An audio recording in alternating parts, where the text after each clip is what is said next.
And I'm I'm pretty definitely sure. not still in Destiny, by the way. I Back need to pull to Halo. it. I love Halo. I had so much fun playing with Pens last night. Yeah, I was enjoying listening. His mic was really quiet. I turned it up as loud as I could. He was at like 100%.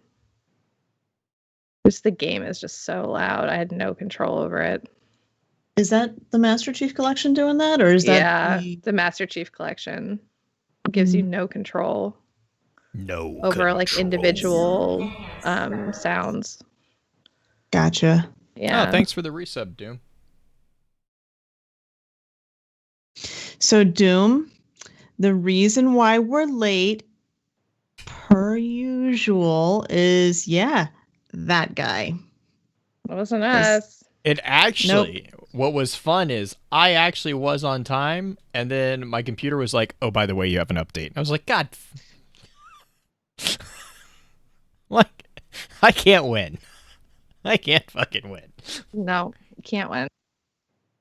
You lose every time.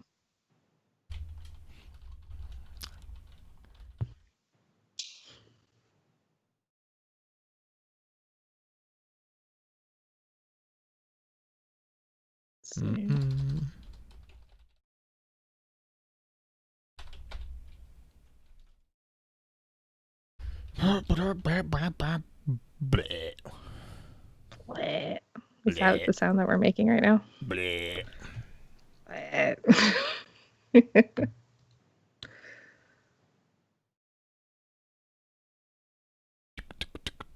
All right. Okay, that's all.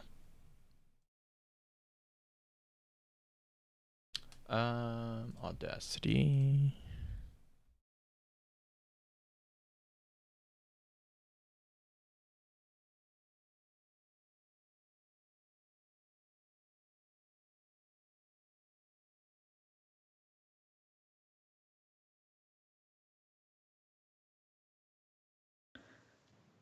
I need to pull up show notes. Where is my folder?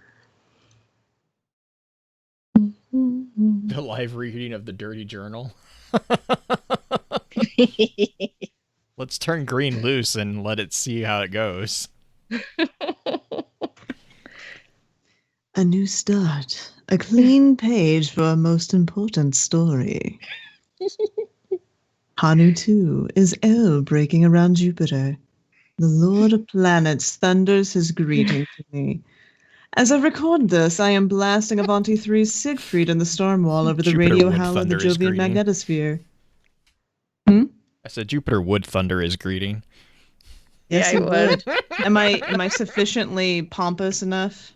God. Am I dickish Well, enough? you know, yeah, spoilers, but we already know what his voice sounds like.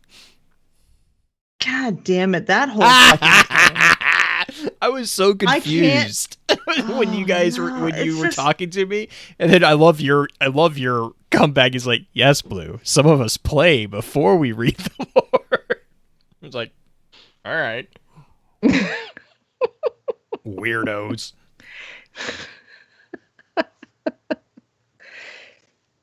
I do love the fact that there is the miniature on the desk, though. I think that's fucking adorable. Yes. And I want one. I want one too.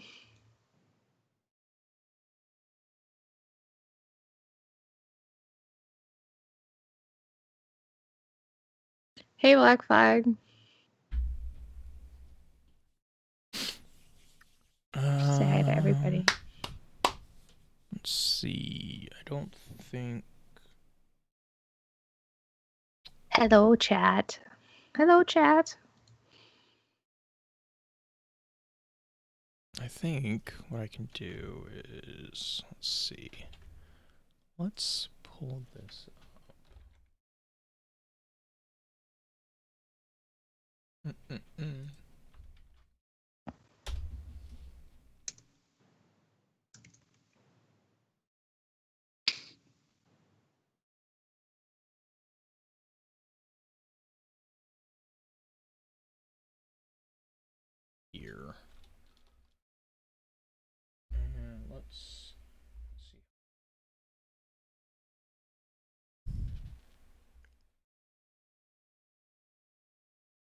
Maybe. Mm. Oh, come on. You're not going to play nice?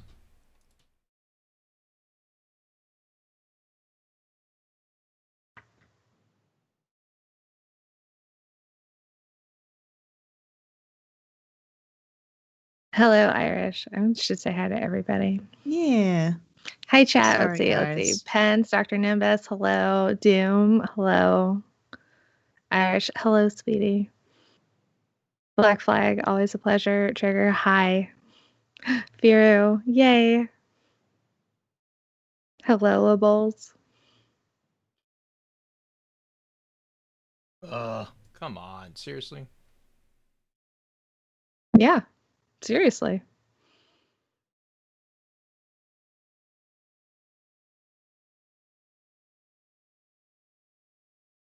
Oh, thank you, Vero. Happy belated Womb Rage Quit Day. Yes. Thank you. That's the best one. Happy belated birthday. Thank you. I may have told Twitter everything. Thank you so much. I had the best birthday. I got 2 birthdays because I got Australian birthday and I got American birthday. So I get birthday twice. Oh, there we go. Which is pretty great. Okay, how did that go? Can we first talk about how Clovis at first so easily fell for the darkness's lies? We'll totally get into that. Pens, thank you so much for the bits. Wait, holy shit, Pens, thank you. Yeah. Wait, just repeat that, Orchid? Dr. Nimbus has asked, can we first talk about how Clovis I so easily fell for the darkness's lies? Yeah. Have you guys read the... Oh, shit, what was it? It was the experiments where Clovis I was, like, forcing people to drink the Vex mind fluid and... Yeah, that's the one that I did the mind map on. Mm-hmm. Yeah. Holy crap. Yeah. The best part was when they had there was 2 of them that I really liked. Was the one where they were trying to figure out how to get it where they didn't have to eat for 10 years. And he's like, "Don't ever make me watch something that disgusting again." And I was like, because they all popped, and then the one where they were trying to do the extra appendages on the exo, and I sent that one to Wicked earlier. His ending remark is, "Next time you're gonna be in the room with him. Do you understand me?" "Yes, sir." It's like... Yeah, that's just... I mean, I'd love to remind everybody that this is a T for teen game, and none of this is a T for teen writing. This is a very much a rated R writing. I argue that's why writing. That's why a lot of the journal is not in the game. Yeah, because it is messed up. Not sure you've read enough lore for this, Irish. That's okay. That's what we're here for. I did the whole quest line today where you find the photo of Elsie and Anna. Oh, yeah. But green. No. We're not talking about Frozen. You can just go fuck off. Do you want to build a guardian? Do you want to build a guardian? Do you have some extra hands? Do you want to put them on their legs or maybe on their feet? I don't know where she was going with that one, but Josh has not let me live it down ever since he found that Reddit post. He's like, "Yay, I'm not the only one who made the point." Do you want to build an EXO?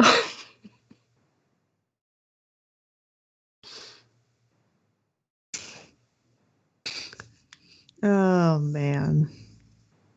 Okay, so real quick before we dive into the first one, since it is going to be about the Bray family, So we'll get into that division here in a second.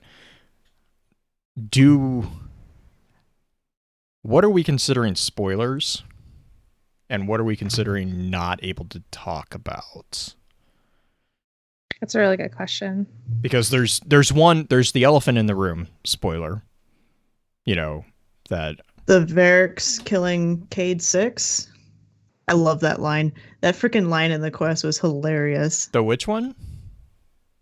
Varix talks about it's right after you save him. Oh yeah, and he's like, that was unavoidable. The elephant in the room. The elephant in the room. Ticka. That was amazing. When does this release? This next week's going to be JoJo. So the week, what is 13? The 23rd. Chat, do you guys have any issue with us talking about spoilers? Let chat decide. Nothing. Yeah, we don't know. We don't know much about the raid. I haven't looked at any data. I have my own theories about the raid, but I don't know. I haven't looked. I know there's apparently someone who's already glitched into it, but they've already done the first encounter apparently. Which is super shitty, and they have it up on YouTube. That means everyone should watch it so they can all get through the first part if they're going to do the raid. Yeah, I mean, at this point, that is going to be the only way you can arguably have an even playing field, which sucks because that sucks. You're basically forced to have to cheat in order to keep up with people. What story trigger? The story. Yeah, that's trigger. That's what I'm asking is which story because the plan, and we'll reiterate this when we start recording. The plan is that we're going to do the Clovis Bray family for the intro session, and then we're going to jump and talk about I think we side Vex influences for the advanced one. So that being said, there are the major spoilers that I'm thinking of. I'm trying to dance around the subject just in case you guys don't want me talking about it. There is a major spoiler with regards to the family that most, I think, know, but I don't want to be the one that spoils it for someone because it is a really cool thing.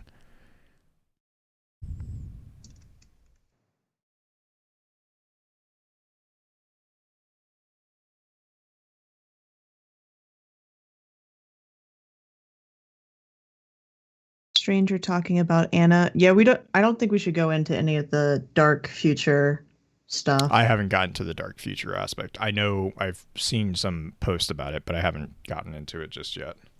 So we already know that Elsie and Anna are sisters, but you don't want... How's that a spoiler? I'm Jon Snow. Stranger talking about Anna. That's not a spoiler. Okay, Trigger, I think I know which one. There's apparently a few points where the stranger has manipulated things with regards to Anna. Sure. The fact that she won't let Anna know anything about her past. Right. Mm-hmm. Which I mean, I don't know how legit that is either because I haven't gotten to that part or I haven't found that part just yet. It is pretty much right after you do the campaign. You do the next step to unlock more of the stasis. I don't want to unlock more of the stasis. They can keep it. Okay, so you'll never see this line. Green's like, fine. Whatever. Just say you don't want stasis. They can keep it. Yes, that's exactly what I said. Yep. Just dealt with an hour of dealing with Praxis and his stupid glitch grenade.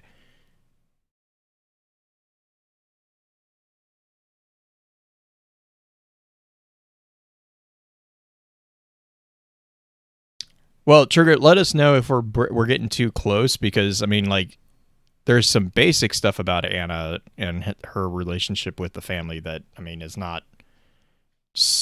I mean, I don't think it's spoilers because we've known it since we've known about Anna. But yeah, I just let me just or you can Trigger. You can whisper it to me on Twitch too, and I'll make sure that we don't touch it if you want to do that, because I do want to try to respect people who, you know, there are particular spoilers that are big, and there are some things that I do want to kind of, if we've got requests not to talk about it, then I mean we have plenty of stuff to talk about, so it's not like we're hurting for content. Yeah, that's true. Yeah, we have so much to talk about.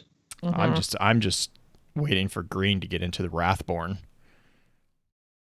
Yeah, I'm still working my way through certain things. I read Micah's book the other night and cried. I know. I finished the experiment book, and that's the only one I've gotten through so far, just because work has been fun. Yeah, the first book I decided to read was The Dark Future. Oh, why? Why would you do that? That is an intense one to read. Yeah, I was like, oh, I'll read this one first. Mistakes. Mistakes. But I was like, do I want to read any of the other ones? Are they all like this? Oh, God. The experiment one is not like, I found it amusing simply because it shows Clovis for being the megalomaniac that we all kind of know he is, but it's also kind of like the other scientists that are involved are like arguing with him, and it's really interesting to read their way of arguing. So like I enjoyed that one. I know that I think the Micah one, I think, is the one that I've heard a lot of people say is a gut punch to read. Yeah. I can't wait to finish reading all of them. They're just, it's so much to read all at once because they all just get dumped on you. So I'm like, ugh. The other thing that's really rough about reading it is that because we get it as a giant dump at the beginning of the season, we have no context. Exactly. What do you guys think about the new AI in game for lore? I like it. There's a few things. There's a few things that I would change, just from a UI standpoint. But compared to what it was, it's light years ahead of where we are. I can actually scroll through books a lot faster. Whereas to unlock the pages, whereas like on the old one, I had to like down, over, click. Now I can actually I can use the actual cursor to get to the book, which I love. The one thing I didn't like was, I still don't like how, I don't know, it's just my personal thing, but I don't like how the pages are laid out, like the option to pages. I know why it is, but it's just a very, very minor pet peeve. But I mean, I'm very happy with how they've done it. I do. I mean, like, of course, I don't know. I like the UI changes that they've made as pretty much a whole. Like, I think that they're much slicker. There's a few things that are a little confusing with the vaulting of titles, for instance. That was a little bit of a confusion point for me because it took me a couple minutes to figure out, like, because they have the 2 tabs now. So like they took my Chronicle title off. So I had to go down into the legacy thing. But in the legacy thing, it showed that I had it equipped. So I had to unequip it, wait for a couple seconds, and then re-equip it. And it was like this kind of like weird, like turn it off, turn it back on again type thing. Once I figured it out, it's like, you know, it's just like any new UI. Once you figure it out, it's like, okay, I kind of get this. Fucking love ghost changes. Oh, the ghost changes are the best part. That was I love the first thing I did was masterwork the ghost, and I'm like, give me all of the scanning capabilities. I have mine for prisms and something else for Crucible I have a Crucible Ghost and a normal Ghost, and I haven't touched Strikes or Gambit because Yeah. I have my themed Ghost specifically for PvE. I have hardly touched. I've played one match of PvP so far. I've heard. I'm actually avoiding it because I'm already trying to learn a new class. I don't need to throw myself into PvP already. Yeah, I just decided to throw myself in the deep end, and the first thing I did was, let's just do this. Nope. No thanks. She's a PvP expert. Who the hell said that? Irish. No. Crucible is so fun. Is that sarcasm, Black Flag? I heard that the changes to survival has been really good. That they have been. That having 6 lives. Is it 6 lives? It's 6 lives now. Plus your extra 3 that you get individually, and then your and the rounds are a little bit shorter. So you don't. A lot of times you don't get through the 6 lives. I've been seeing because we've been. I've been mainly staying in comp. I've not been going into doing other stuff. Yeah, I've not been going into elimination or into doing control at all. Or it's Clash this week, so I've not been doing Clash either. Nice. Yeah, but in comp, yeah, it's been pretty great. It's been mostly winning on lives and not winning on you destroyed your team. Nice. Are the servers in Cruise is the PvP connection better than it was? Because I played one match and it was awful, and I was like, nope, they didn't fix the connection base on it. I am not touching this for a while. I got babooned out of 2 matches since the beginning of the season. And I've had some just absolutely just awful spotty connections, but I connect to Asia where I live. So I get a lot of Chinese connections and a lot of Korean connections. So I don't know if that's part of it, just because I live near Seattle.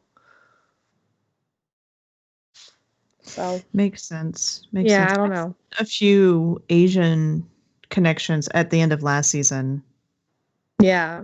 I don't know if I'm going to see much of it anymore just because of the player base being higher right now, but yeah, I've been getting a lot. I've been playing with a lot of, because I'm on vacation, I've been playing with a lot of Australians because I've been playing with my clanmates. So my connection's been kind of garbage because I've been playing on their servers.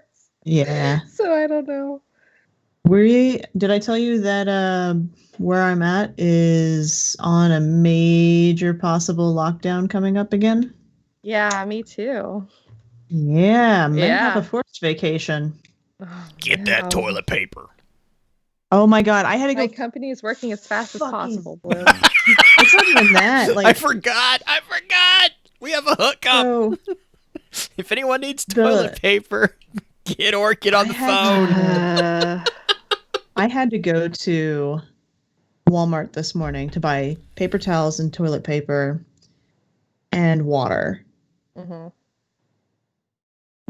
They use a normal amount of toilet paper. These people do. It's a pair, just 2 of them. But they go through so much fucking paper towels that they go through a case of paper towels a week.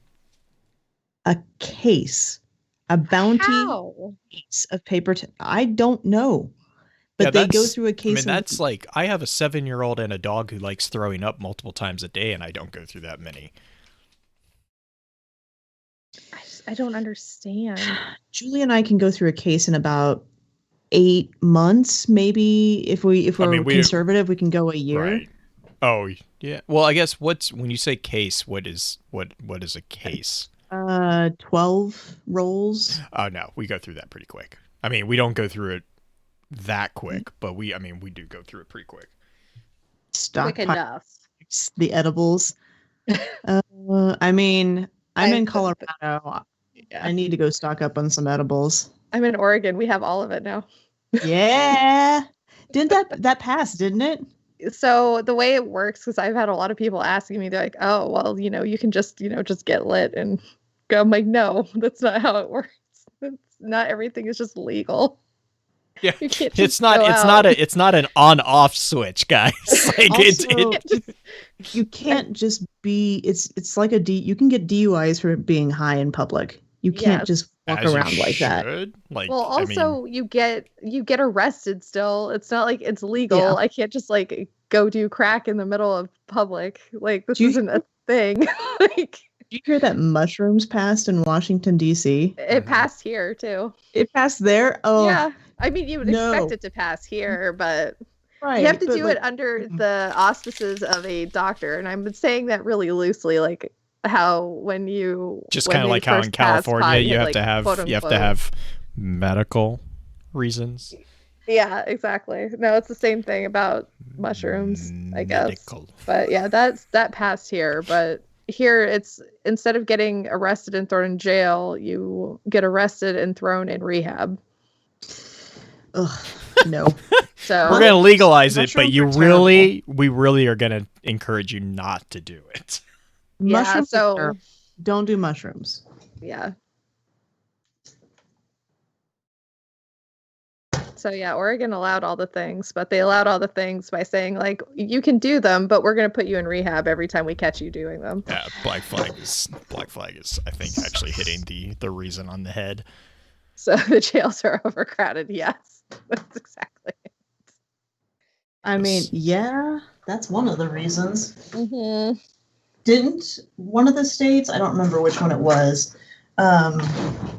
decriminalized all illegal substances like Yeah, that? that was my state. Yeah, that was Oregon. was Oregon? That was Oregon. Yeah, that was That's what Oregon. I'm talking Oregon about. was That just like, Oregon. fuck it, we're done. Like, Yeah. No, that's what I'm saying. If they catch you, you're not going to go to jail. They're going to throw you in rehab. Oh my goodness. Yeah, So. no. It's I mean, rehab jail. to be fair, I can see the argument to be made for that, but yeah, it's rehab jail. How does that song go? Yeah, I actually agree with you. They try to make me go to rehab. Orchid has Yes, another yes, side yes. hustle. No. I have mean, to say I am a politics. chemist, so Yeah, we all saw what she got greeted with at work the other day.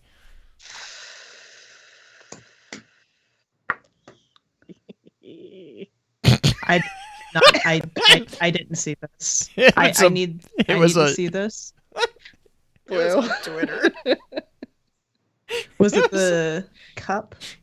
I think it was it a bottle? Wasn't it a squeeze bottle that they did it to? Uh-huh. Are you pulling it up? I'm seeing if I can. You're gonna try to find it on Twitter? real quick. This is gonna be bad. God damn it. That was for Monday if you're trying to find. I It's do Monday like night. I do like the Vex admiring its own legs. Uh-huh. Oh Jesus Christ! Who the fuck put all the maze in the picture? It's so accurate. Right. Maze? Like Overwatch May? Yeah, because that's what Crucible is now. Yeah. He's just scrolling through my Twitter. My Twitter is a dumpster fire at Hey It's Orchid if you guys don't follow me on Twitter. Hey, go follow Orchid. I think everybody here does. I think they should if they Yeah, don't. I found it. Too sane. That actually wasn't as painful as I thought it was going to be. Have either of you seen a PS5 in person yet? I keep seeing these memes of it being like this giant thing. the size thing where it's like, and so they got a PS5. I don't know why you guys say this is terrible to find. I got it outside of Target. My brother sent me one where they had a skit where they were like, we're gonna go buy a PS5, and they basically jump a guy coming out of the GameStop and steal it, and they're like, just take off running. They're like, we bought it. Are we sharing this on Twitch? Oh, do I need to share it on Twitch? I'll paste it. Oh, you did. Too slow. Oh, apparently. Sorry. How do you guys feel about the new Triumphs thing? I'm getting Triumphs for everything. I hate it. I'm kind of hating it too. So I think, I mean, like it's kind of like what was going on with like all the exotic weapons the other day. I think it's just new system, so it's like backlogged and it's like ticket because like all the stuff. I think once that gets settled, like once it settles, I do think it'll be nice. I like it. I like the new, like I said, I like the new UI. It's a lot easier, I think, to kind of figure out where things Navigate. are hidden. Yeah. I don't know. I just hate the fact that every time I'm in a cutscene and I get a triumph and it fucking messes up my subtitles. I have not had that happen yet. So I'm God. now looking Certain forward to things, that like, thing. Can you turn off the notification of triumph? I don't know. I don't think you can. I don't think you can. Because that would be the easiest thing, is just turn it off. Subtitles. Yeah, I know you can turn. Yeah, I know you can turn subtitles off. I did, but if you could just hide the notification for triumphs, then that's just It's not an option. My thing is like, but it's just a minor annoyance. Is like I hate it when games have triumphs that are not attached to gamer scores, and I'm like, can you give me one or the other? Because I'm really fucking confused now. Am I getting a gamer thing? Am I getting like the Xbox like bleep bloop thing, or am I getting a Triumph in game that doesn't actually do anything? They do allow you to turn off hints, though. You can turn off the hints, the Bungie hints. Oh, thank God. That's under the gameplay. It's like hold down start to do this. I don't need to do that. No, you need to learn how to navigate the system. It's not even the navigate the system, I don't think. I think it's the Bungie hints in between screens when you're loading in. I'm going to regret this. I think that's maybe what you're turning off. Maybe. Mm-hmm. Yeah, it's just the go to the tower and talk to Zavala so you can like turn in. Oh my God. The whole hit the hamburger sign to open up your menu. I don't want to, but then it just stays there until you do it. It's like no, God. Shoo. I was away. I was in the tower for 20 minutes. And I was with one of my mates in my clan and we're just, messing around, and it kept on the bottom of my screen saying, go to the legacy exotic thingy and like go talk to the legacy exotic thingy. And I'm like, no, you can't make me. I'm not going to go talk to it. Like, screw you, game. And it kept flashing on the bottom of my screen for so long. And I'm like, no, I'm going to go talk to Katie. I'm going to like check my mailbox. I'm going to like walk around, and the game is like, no, you're going to go effing look at your legacy exotic doohickey. Orchid comes back and the game has like hijacked the controls and forced your guardian over to the legacy. I'm like, no. And did you do it, or? So my mate's like, yeah, just go do it because it's gonna keep telling you until you do it. I'm like, fine. So I go and do the thing, and it's like, open the thing and look at it, and you can buy all the guns now. And I looked, and like, I just like let out this inhuman scream when I saw that you could buy all the guns that I worked so effing hard on. But did you get heir apparent? Did you get heir apparent? Hey, so I can't buy any of the guns. Do you know why? Because I play the game and earned all of them already. So I can't buy any of them, game. So it's just gonna flash forever because I already have all of them. Game. So that's up there with my annoyance with the season pass when the reward is glimmer and it won't give you the glimmer because you have max glimmer, so it just keeps going beep beep beep beep beep beep. I'm like, I know. You can get rid of the notification, Orchid. I figured it out today because I was having the same issue. Oh God, you have to scroll. It's like the season pass thing. You know how sometimes you have to scroll over the banner on the far left? Yeah. I think you have to scroll over that section on the far left for it to trigger it to stop telling you to go there, because I was having that same problem too. Does that work if you still have the glimmer though? Because I couldn't get it to stop flashing when I have... Oh yeah, you're screwed if you have no room for a glimmer. Just go buy a fucking mod, Blue. Just go play the fucking game. Play the game, Blue. I do play the game. No, I just play the game with whatever drops in front of too. me. My Guardian. No, I have full glimmer too. I don't. I've entered spent back all of into it. the hobo hunter mode because I'm like, I'm yay! full on like hobo warlock right now. Yeah, It's like so cool. that gear's I look more like I got powerful. dressed in Clunk. dark. I'm in pink and blue robes. It's It's weird. not good.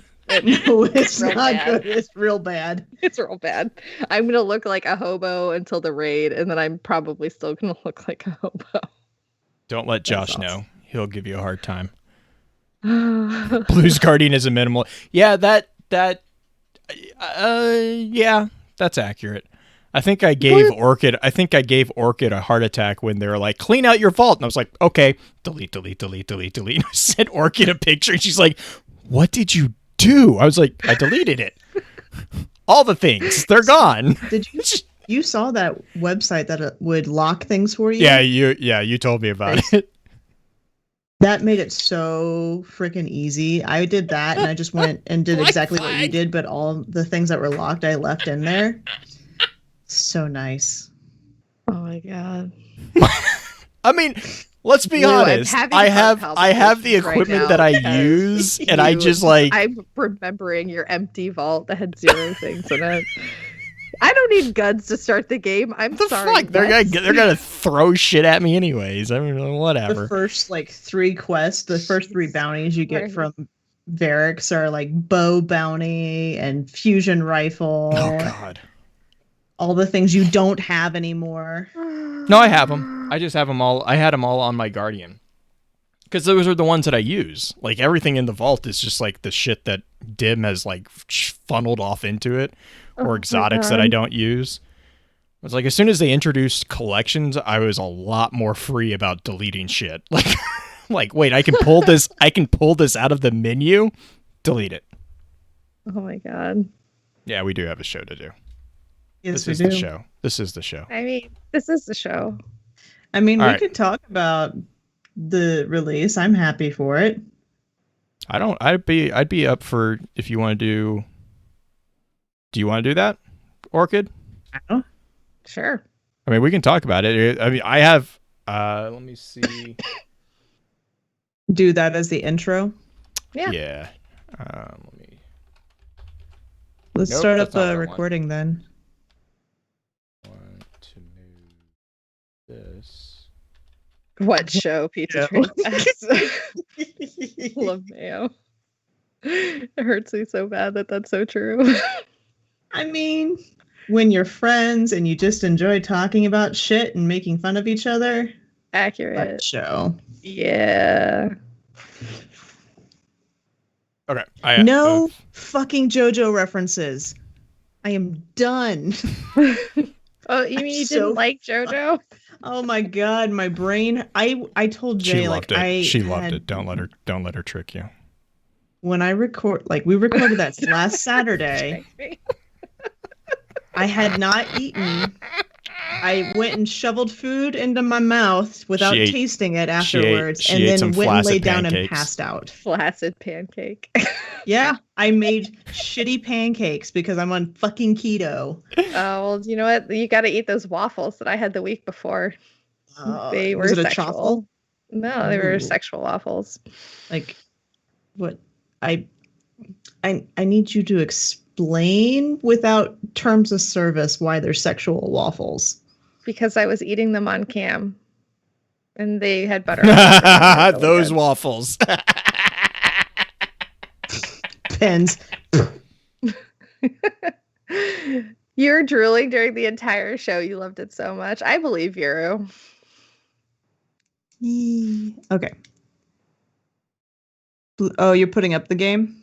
Yeah, it's gonna pull up the actual UI stuff so that as we're talking, we can talk about it. Yee. All right, Sounds give us good. a countdown. I'm going to All right, you got regret your this. Audacity ready, Jay? Yes. Hi, All right. Rose. You got 3, 2, 1, click. Yay. And let me get a backup started.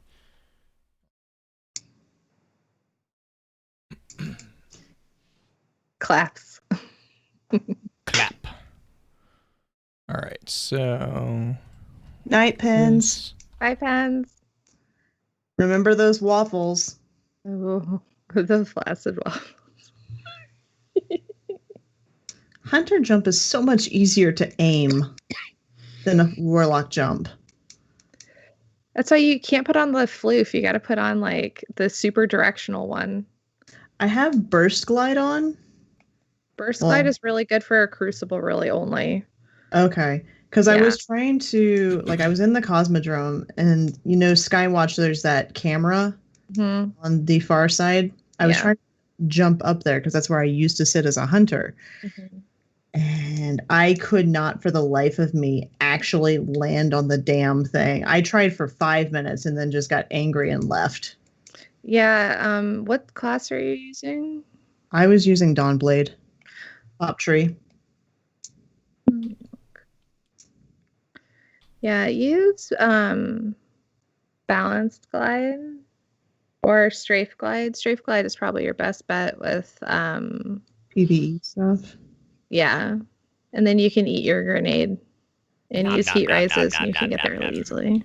I need to figure out how to use that, like all the eating the grenade thing. I've only really ever used Stormcaller and Top Tree Dawnblade. I never used any Nova.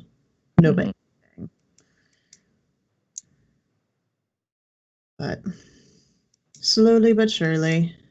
All right, you guys good? Yep. All right.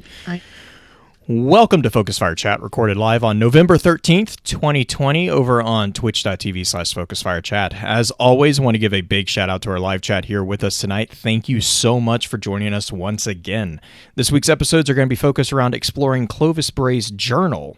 This particular episode will serve as what we have come to call the intro sessions of the week's exploration, and we are going to take a chance here to actually talk about the newly released expansion of Beyond Light. So this particular session is going to be really probably more focused around the new UI, the new changes from like our perspective. I know for me, I'm going to focus a lot on the changes with the lore aspect, how you can actually look through the lore in the game now. It's really nice. But before we go any further, however, let's run through a quick introduction of who all we have with us on the show. As always, this is your host, Blue Crew 86. And this is Green, and was Orchid's birthday 3 days ago. So chat who are here can wish her a happy birthday. And if you are listening to this, go wish her a happy birthday if you haven't yet. Oh, thank you. Hi, this is Hey, it's Orchid. It was my birthday when Beyond Light came out. That's birthday present. That was my birthday present. Yeah. It was a pretty great birthday present, to be honest. It's like, here's a new Destiny release on your birthday. Bam. Have fun in PvP. Go. We can talk about that. Just real quick before we jump in, I want to give a quick reminder, hey, we have the lorenetwork.com up and running. Please be sure to give that a visit if you haven't already. I believe you can. If you're not already, you can subscribe there to see those weekly lore roundups, which take a number of different lore content creators and kind of pool all of that into one location for you. If there's anything that you would like to see or changes for that site, please let us know that way. And then also just a quick reminder, we would appreciate it if you have not already to give us a rating and a review over on iTunes. That helps us know what we're doing is either good, bad, okay, what we can do better, what we should not do as good on, I think. No, anyways. And then also, if you have extra time, do the same for the Destiny Lore audio file, which is Green's project, where basically she's taking all the lore books from within Destiny and translating them into audiobooks for you. So it's just straight lore. There's no analysis or opinions on it. It's literally content straight from the game. But with that, you can contact me on Twitter or in Discord. I actually have quite a few different community members who have volunteered the reading skills and voice acting skills, have put out some really good materials. Yes, they have. But talking about actually in-game, If for those who are in live stream, I've pulled up the game for anyone who is listening to the audio recording. And if you want to see, we're going to probably just kind of walk through some of the stuff that we've seen with the new stuff and that what we like. If you have any interest in seeing that, you can check out the behind the scenes stream recap that will be uploaded on Friday to our YouTube channel for this. It's all of them are all over there in the same playlist. So if you ever want to watch the video to see what we're talking about when we make fun of each other, that's the best way to go there. But Green Orchid, I don't know how we want to break open this particular one. Let's start with overall feeling of the first day. We'll just say, how did the first day go off for you guys when it came to playing? Oh, how about you start? Me? I'm tempering my response. Yeah, I'm gonna be tempering my response. I play on Xbox, so I got it down. Issues than anybody else, I think. Wasn't that the case? Yeah, I play on PC, so yeah, mine were different than Blue's problems. Yeah, probably. Well, I had a double issue. Well, not a double issue. Not only do I play on Xbox, I also had gotten the new Xbox Series X, so I was setting that up while trying to get on Destiny, and it was kind of I basically ultimately threw my hands up with getting on Destiny and just focused on setting up the new Xbox. Because I think I managed to play for 10 minutes, and the entire time it was just a solid bar of connecting Destiny. And I just got tired of having my gameplay interrupted by getting kicked to orbit by different reasons.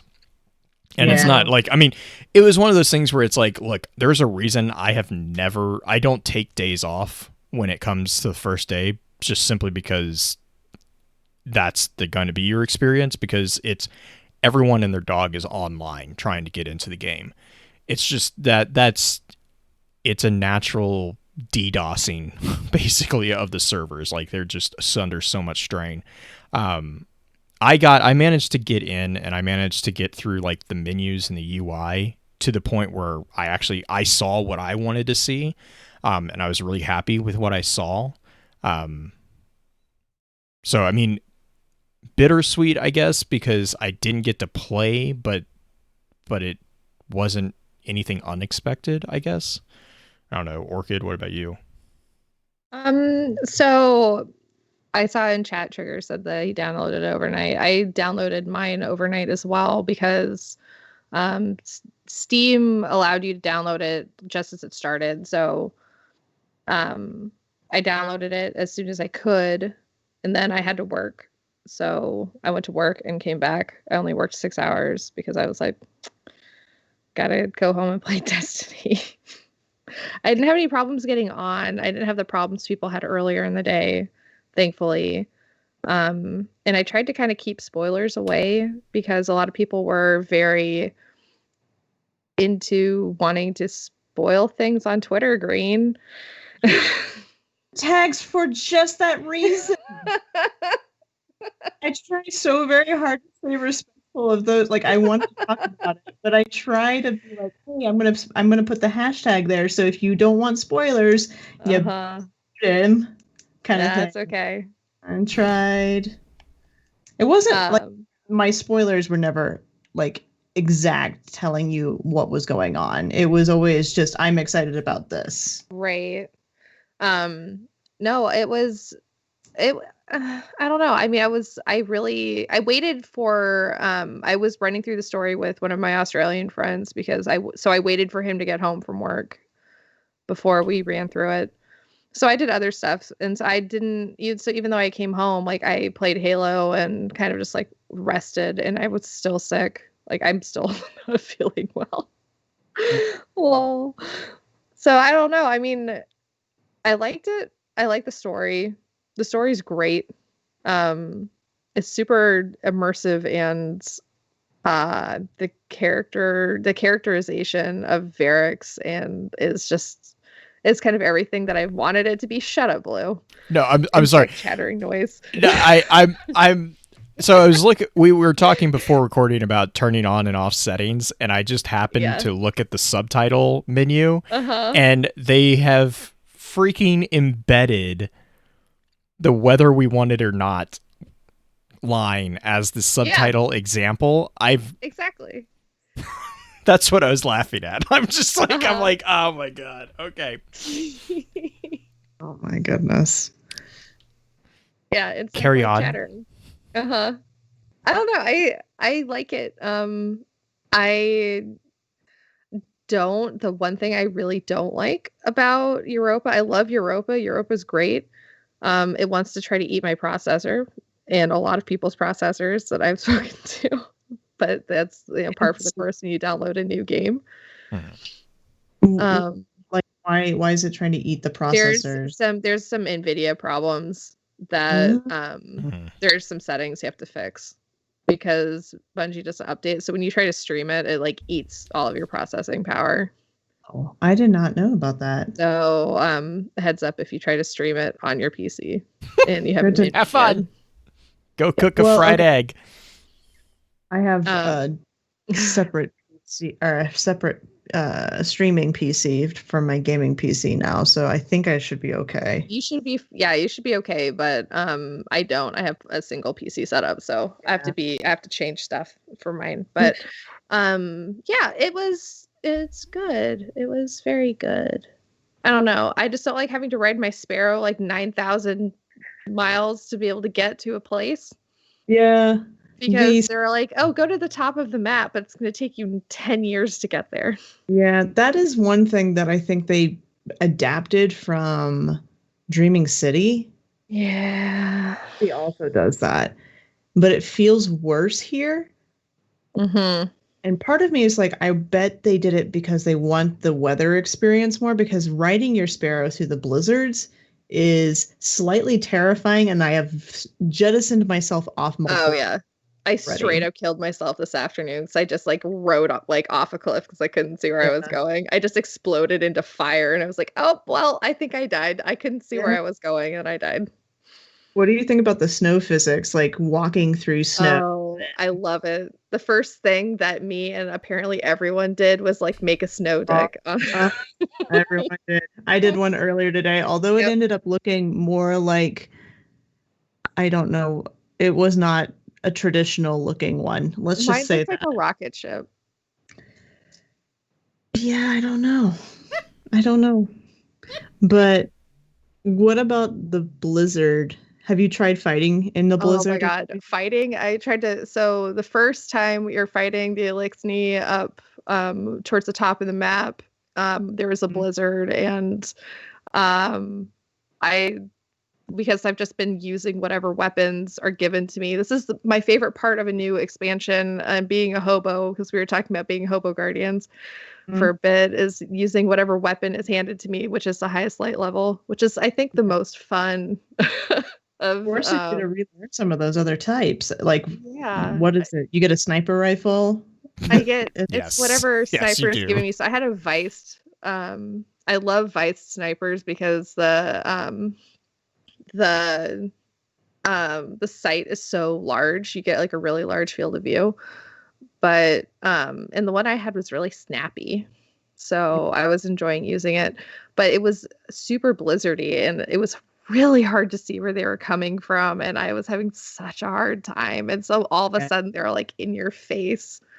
And so I'm like doing these little yelps and like kind of like running around and trying to run away at the same time. It almost has that scare feeling, like, you know, when you first started the game and you go into the room with all the thrall back in D1, that jump scare feeling, you almost get that with the... You do. How are you finding it? Have you been using a thermal scope at all now that we have the blizzards? Have you tried, like, have you thought about using one? I completely forgot that was a perk. We have them on some guns. I don't know any off the top of my head. I haven't, but it makes sense that a lot of people would start using that if they're spending a lot of time in the PvP area. Especially, what is the name of that section? The the Eventide Ruins, where the old living quarters are. I think that's where I was. Yeah, I would use it there for sure, because some of the other areas are just so spaced out that you don't necessarily need to know. Like, you could run through things and never see anybody, but in the Eventide, you're surrounded half the time by various bosses. The brig showing up in the middle of the blizzard is terrifying. Because you just see this orange center and it just starts tracking you and chasing fire, and it's angry. So Blue, Orchid and I have taken over because we've played the game. Yeah, I've played the game. How do you feel about not playing the game, Blue? I've played the game. I just got to really? I just to have all the fun with all the glitches that I normally get to play with. Like getting frozen by a grenade that is thrown from across the map. That was a fun one. That was, oh god. I hate that boss so much. Oh my god. You want to know one of my favorite stasis utility things you can do? Turning it off. I love the Warlock stasis jump with the wall, the grenade wall. Oh yeah. Launch yourself into the air. So nice. So much aerial control. I can get to the top of the map with that jump. He's fun. Well, you asked me about PvP. I think I'm ready to talk about it now. Yeah. And not cry. And not cry. Where are my PvP people in chat, guys? I need the support, the emotional support here. So, I've just been doing comp because I'm not a huge quick play person. Like, I am. If I'm just going to play with some friends, I'll do quick play. But I threw myself straight into comp because, of course, I did. And the second match I did, because I hadn't finished the story, because I wanted to play with my friends. And he needed a nap, so I waited. And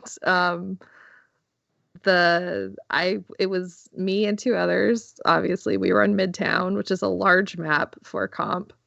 So, had our snipers out because we're working on our Adored, which is beloved but cold because it needed a scarf. Because it's chilly beloved. And the other team decided to all run stasis because they ran through the story as fast as possible. And snap freeze us in our spawns and then snipe us point blank in the face. And then spawn snap freeze us and then point blank snipe us in the face. And then rinse and repeat for the entire match. And my teammates after one round quit. And so it was just me being frozen and sniped in the face for every round. Does not sound fun. So that is what you can expect in Crucible. So have fun, guys. Like I said, nope. Have a good time. All you have to do is be faster than the other team. The thing. So if you're good at sniping, I can just go play SWAT. I just have gotten to the point, like, I promised people that I would main Warlock this season, right? Like, that is, and I'm sticking to it. Like, I am putting the majority of my time into Warlock, but I do not feel comfortable going into PvP with it.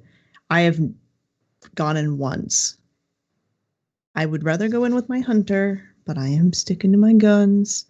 I'll just eventually dip my toe back in. I mean, my first match I had a 21.0. If I hadn't died, I would have had a We Ran, an undefeated, and I got a Ghost in the Night, and it was a disgusting match. And I was way too overpowered for their team, and I feel really bad, actually. Yeah, so he just, like, raffle stomped him into the ground. And I don't like matches like that. And it's just because the game is like, I don't know where you are right now, so we're just going to match you with anybody we can. And it's the beginning of the season's always like that until the game figures out, like, where you are. And so you're either going to get just absolutely just wrecked, or you're just going to just wreck the other team. It's one or the other until it kind of balances you out. But I get that. yeah, unfortunately, like, you either have really good matches or you have really bad matches, and like, it's not everyone is using stasis. It does really break PvP, and I can see why they're not going to use it in trials, or why trials has been delayed, because that would be a bad time. That would be a not fun time for many people. Like, not even the sweaties would like that, I don't think. A bunch of my like Reef Cub friends are all like, we don't even want to. Like, they're all tempted to just like take it off their websites, take it. They don't want to. Dang. So they're like, we're not going to deal with this right now, because they don't know what to do. So Yeah. I don't know what's going to happen. I'm excited about Bungie came out with if you have a free account, you have to have a cell phone number to verify your account with. Mm-hmm. Yeah, I saw that. So that is great. I'm super happy about that. Super, super happy. Super happy. Yes.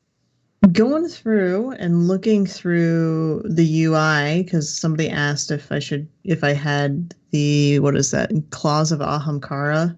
Mm-hmm. Oh yeah.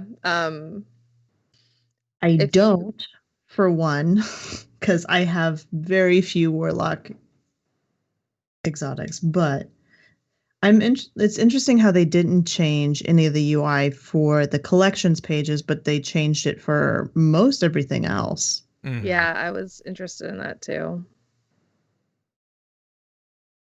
I was gonna say, Blue, do you want to show us? But you're shooting things right now. I'm shooting things that are shooting me.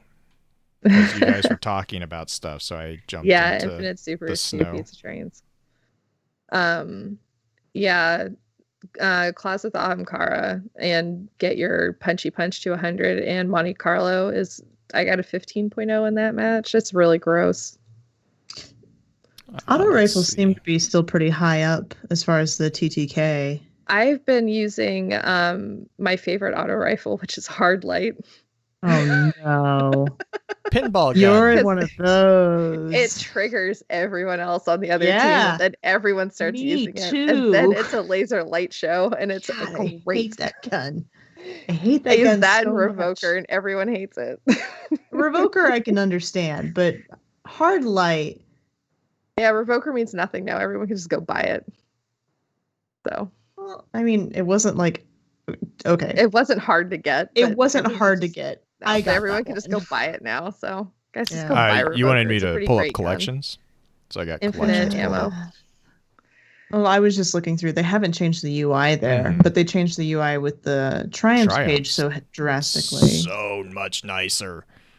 Yeah, I love the UI I love everything. The lore page is so nice. Mm-hmm. The one complaint I do have about the lore page is having to, whenever you unlock a page of the lore, you have to click on it or it's going to blink at you until you do. And That's I hate just that. like everything else. Everything else. It's just like everything. I know. It's like, hey, you unlocked all of these shaders. You better like mouse over it or it's going to blink at you. Forever. This is the one thing I was talking about beforehand. Like on every other page in the UI, first off, the UI, like what you were saying with the lore stuff, I love how they've laid it out, because you see the cover, you actually get to see the cover, like it's very much more prominent of the cover art, which I have always loved. The way that you read them is really pretty straightforward. My one complaint, and this is maybe just because I haven't had time to do it, is when you have more than one page of pages, there's no way to like trigger, like move over. You have to actually hover over the arrow to go to the next set of pages. Whereas like you can do the D-pad right side, right and left. Yeah, but that's one by one. Mm-hmm. But if you have like 10 pages and if you start on page, you have to go all the way. Whereas like on the other page, it's like I said, minor thing. But like it is like with the other triumphs and stuff like that, if you go into it, you can do the right like trigger and stuff, and that will often like knock you over the pages. That's the only piece about the lore thing that I don't really that annoys me, I guess would be the word for it. But other than that, I love how they have the cover art actually is much more prominent, because some of the cover art is just gorgeous on these things. And the way that they have like the new books where you can't see the pages, but you know like there's pages that you're missing or something like that. I like how they do that. I like how they've had this layout designed. I'm really a big fan of it.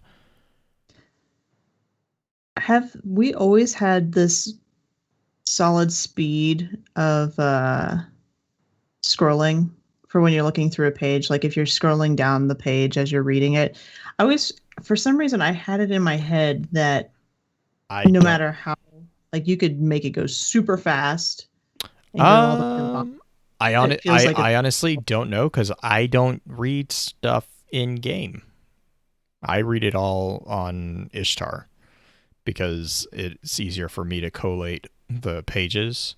I honestly don't know.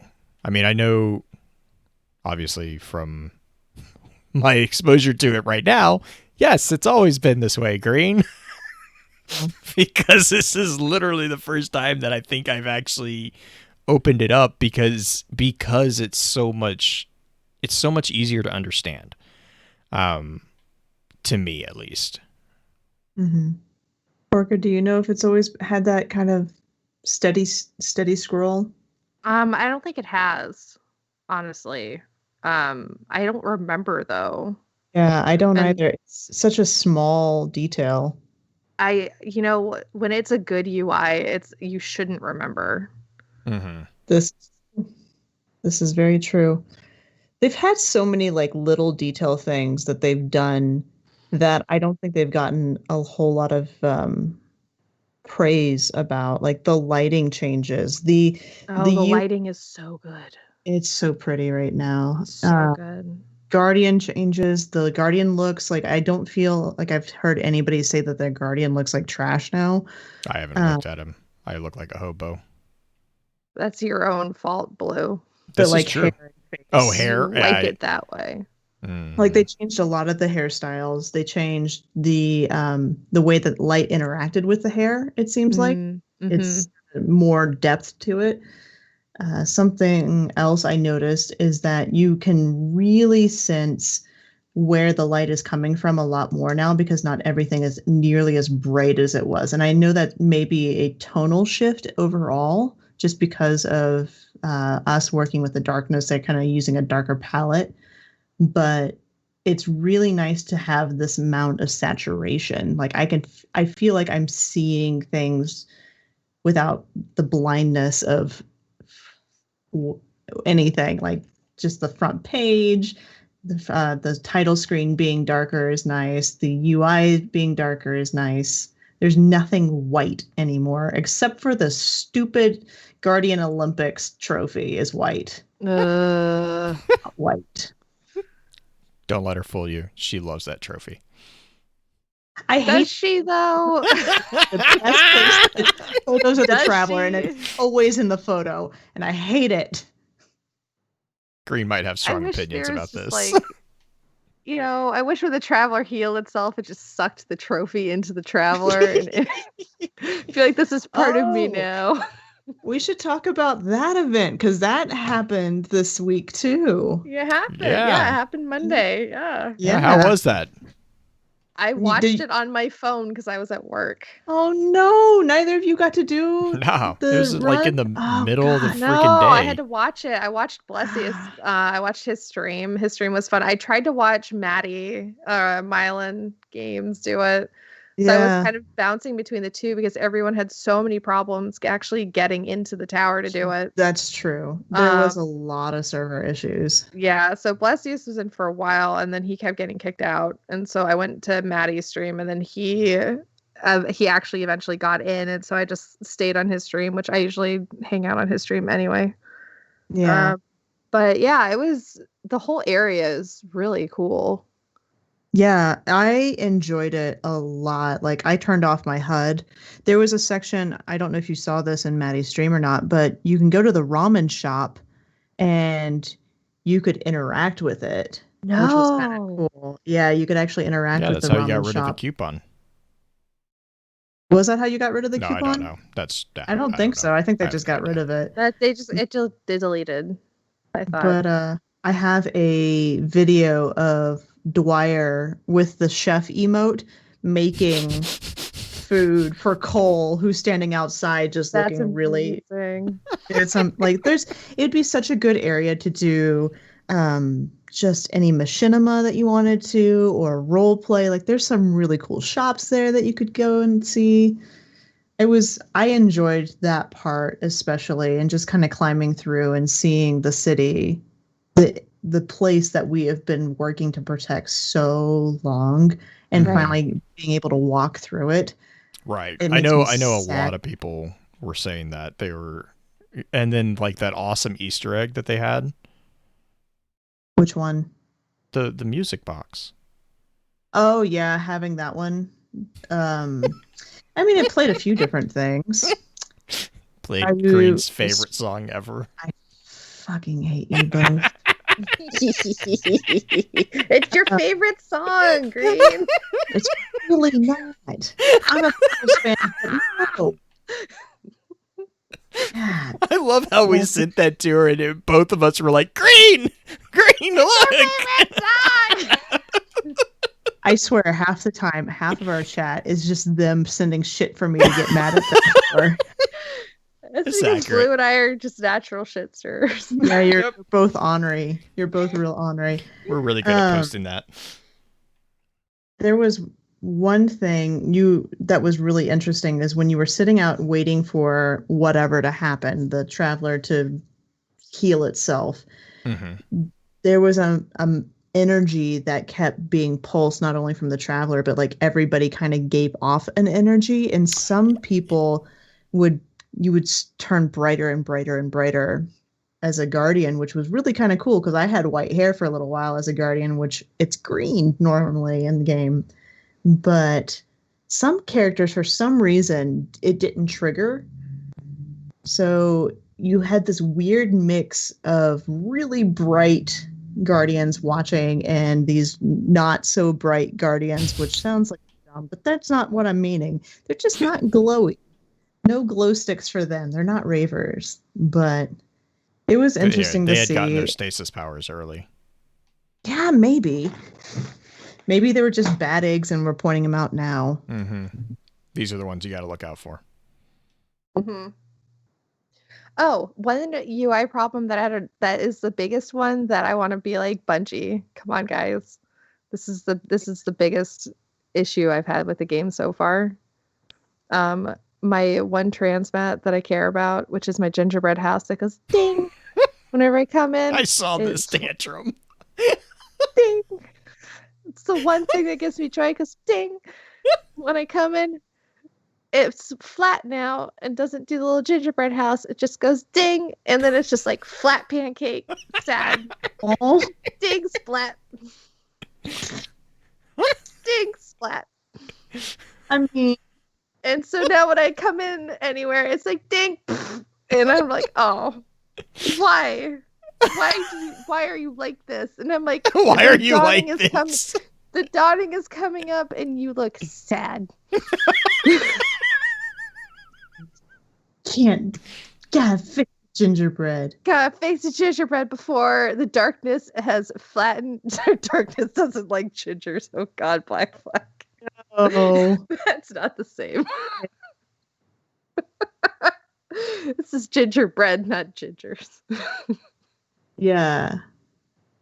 I feel like they've made some pretty decent moves towards allowing you to look and have your guardian exactly the way you want it now. Mm-hmm. Like the ghost change, where you can actually put whatever mod you want on your ghost. Yes, ghosts are thank amazing. the maker. The fact that every sparrow has fast summon now Yes. makes me happy. That was the reason I picked certain ghost, is because I wanted fast summon. Yes. Well, and they called that out. That was because that was not an uncommon thing. That was, I think, everyone pretty much who was wanting who like found that that feature. That's what everyone was doing, and it was, I mean, it was just sad because you were missing out on some really cool ghost shells because they didn't even roll with that particular whatever perk, I think is what it's technically called. Yeah. Speed Demon? Yes, that's right. Yeah. Have either of you used Transmog yet? Is that, I haven't even looked at it. That's not coming out until next season, apparently. That's okay. From what I've heard. That's not in the game yet. Okay. So, well, yeah. I feel like I missed out on something yet. Yeah. So you have not missed out on it because it is not in the game. What about your first feelings about going back to the Cosmodrome?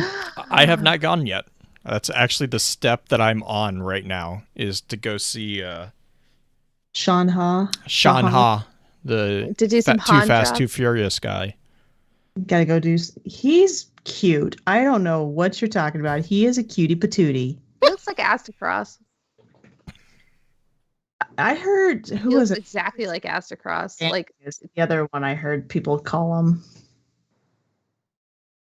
Like it's amazing. Like you put their two pictures next to each other and you're like, yeah, that's Astacross. I don't know what he looks like because I haven't. He looks like Shahan. You've seen him now. Well played, Orchid. Literally well him. played. The first thing I did when we got into the Cosmodrome was turn around and run back to where we first spawn in. Yeah. All the way outside of the breach. The first thing I did was go to the loot cave. Yes, they still have Oh my gosh. I loved seeing the confusion on the Easter egg. Like, there were so many tweets to Bife. Bife, do you know what this is about? And everyone, it was like, I'm like, it was just one of those things where it was like, you immediately knew the players from like the very, like from the earliest days and the players who came in at D2 or later. And it was just like, it's not even like snarky. It was just like a wholesome, like, oh, that's so cute. That's when you sit down with your book and be like, let me tell you a story about D1 when Rahul. When we had to go uphill both ways to get a green engram. Yep.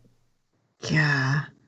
That's still one of my favorite parts of that poster that they did with Rahul for the first, I think it was the first dawnings, was him holding the legendary engram, but if you look really closely, it's the bottom corner's torn and it's a green engram. It's just wrapped in purple foil. I'm like, I love it. I remember when that first came out and everyone lost their minds over it because it's accurate. It was so accurate. I remember when my first exotic dropped in D1 and it was a legendary and I was so mad. Oh, no. It happened to all of us. Like it. What was your first exotic? Gallarhorn was my first exotic. Nice. Mine was Icebreaker. You gotta be kidding me. You got Gallarhorn out the bat? Mm-hmm.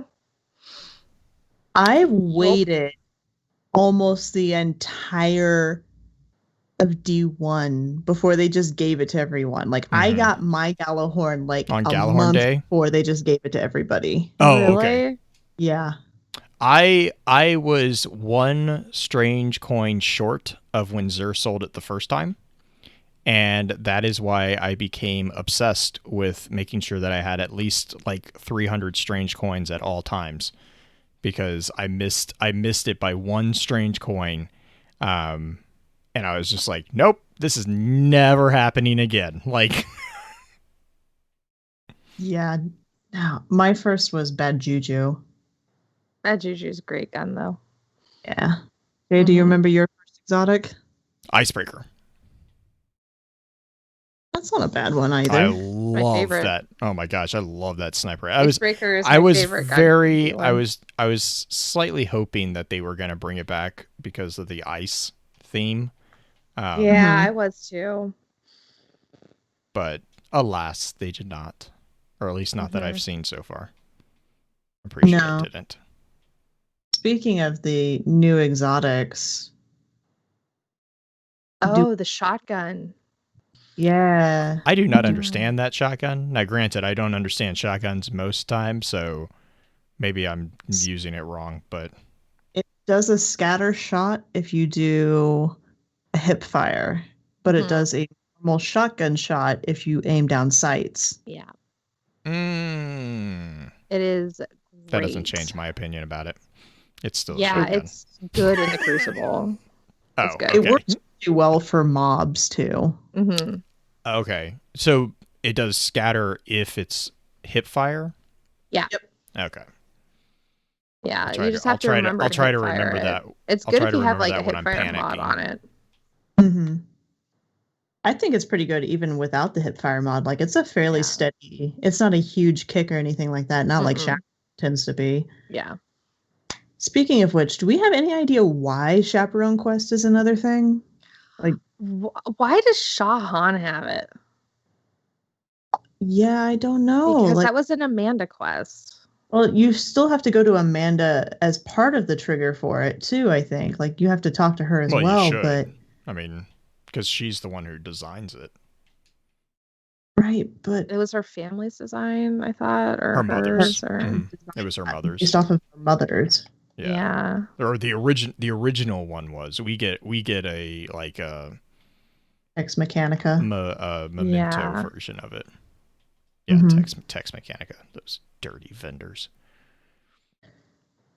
So we kind of talked a little bit about the new kiosk around, specifically the buy your time. I know Orchid has some really good experience with it. Orchid, do you want to talk about the kiosk? Think the thing that drives me crazy is that it not only is a kiosk that allows you to buy weapons that you could not earn or did not care to earn.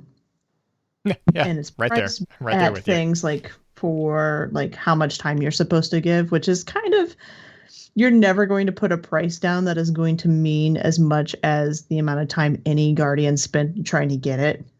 Like Mountaintop or Not Forgotten. Like putting a price down is going to limit it, right? Like it's still not going to feel enough. I mean, I'm still not going to buy it because I don't care. Sure. So, but like the thing that gets me is it is a giant golden. Is it the iPhone? Huh? Is it the iPhone model vending machine? It's in between the two like vault terminals. It's in the middle vault terminal, blah blah. And it's all and it's obnoxious. I can't talk and it's fine.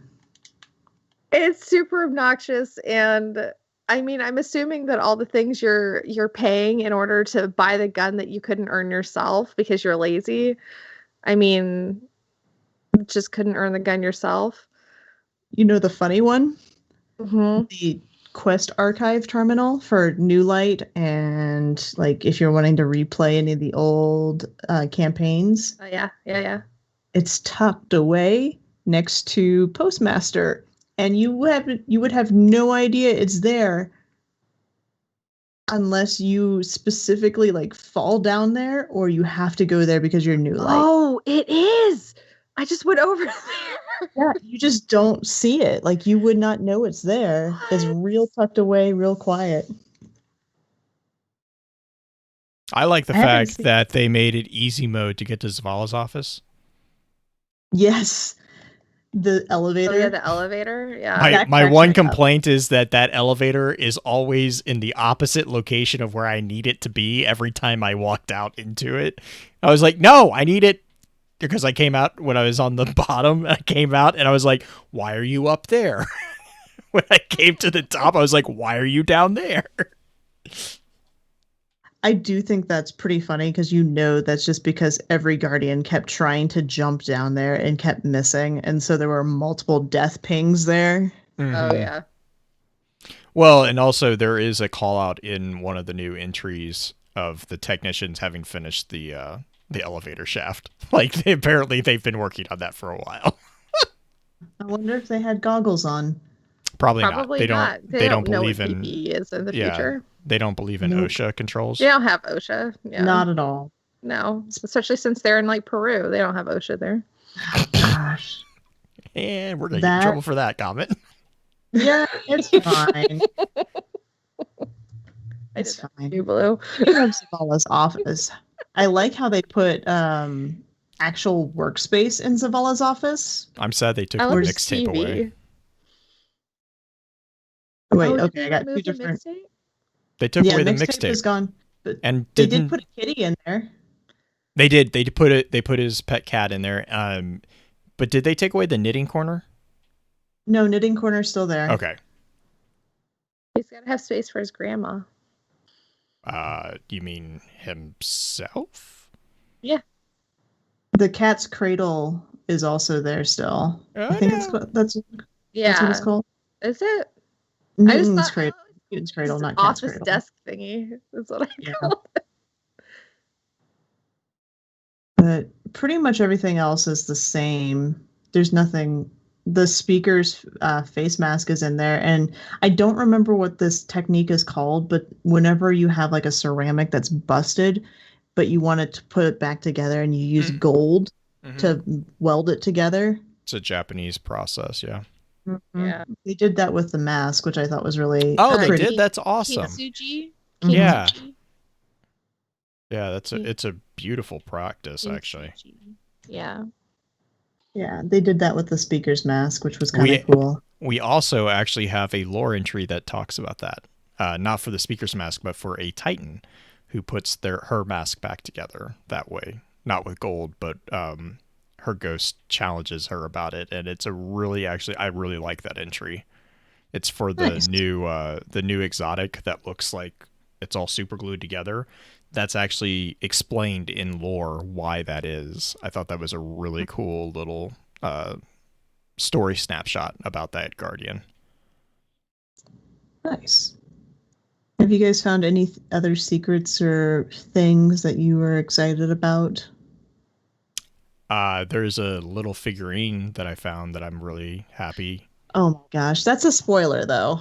It is 100% a spoiler. But if you find it, you'll know what I'm talking about. And I think it's adorable and I want one. Yeah. I can't go talk to that person anymore without wanting to punch them. The figurine is adorable and I want one. Like I saw it because like I'm pretty immune to spoilers just simply because I don't pay attention to social media. So like I'm like whatever. I know like I read the stuff. Green gives me grief about it, but I read it before I play. So I knew about that particular thing. I honestly wasn't looking for it. So that was why when I found it, I messaged you, Green. I was like, oh my God, it's adorable. Just because it was just it's just one of those little attention to details that Bungie is so good at. Like, they had the coffee mugs within Rasputin's bunker back in, what was that, Shadowkeep? Like, it's just like, and I mean, Zavala's office is, the knitting stuff is, another thing. I don't know. I love those little attention to detail pieces. But also, I've only played a little bit, so I haven't had a really big chance to find quote unquote lots of secrets.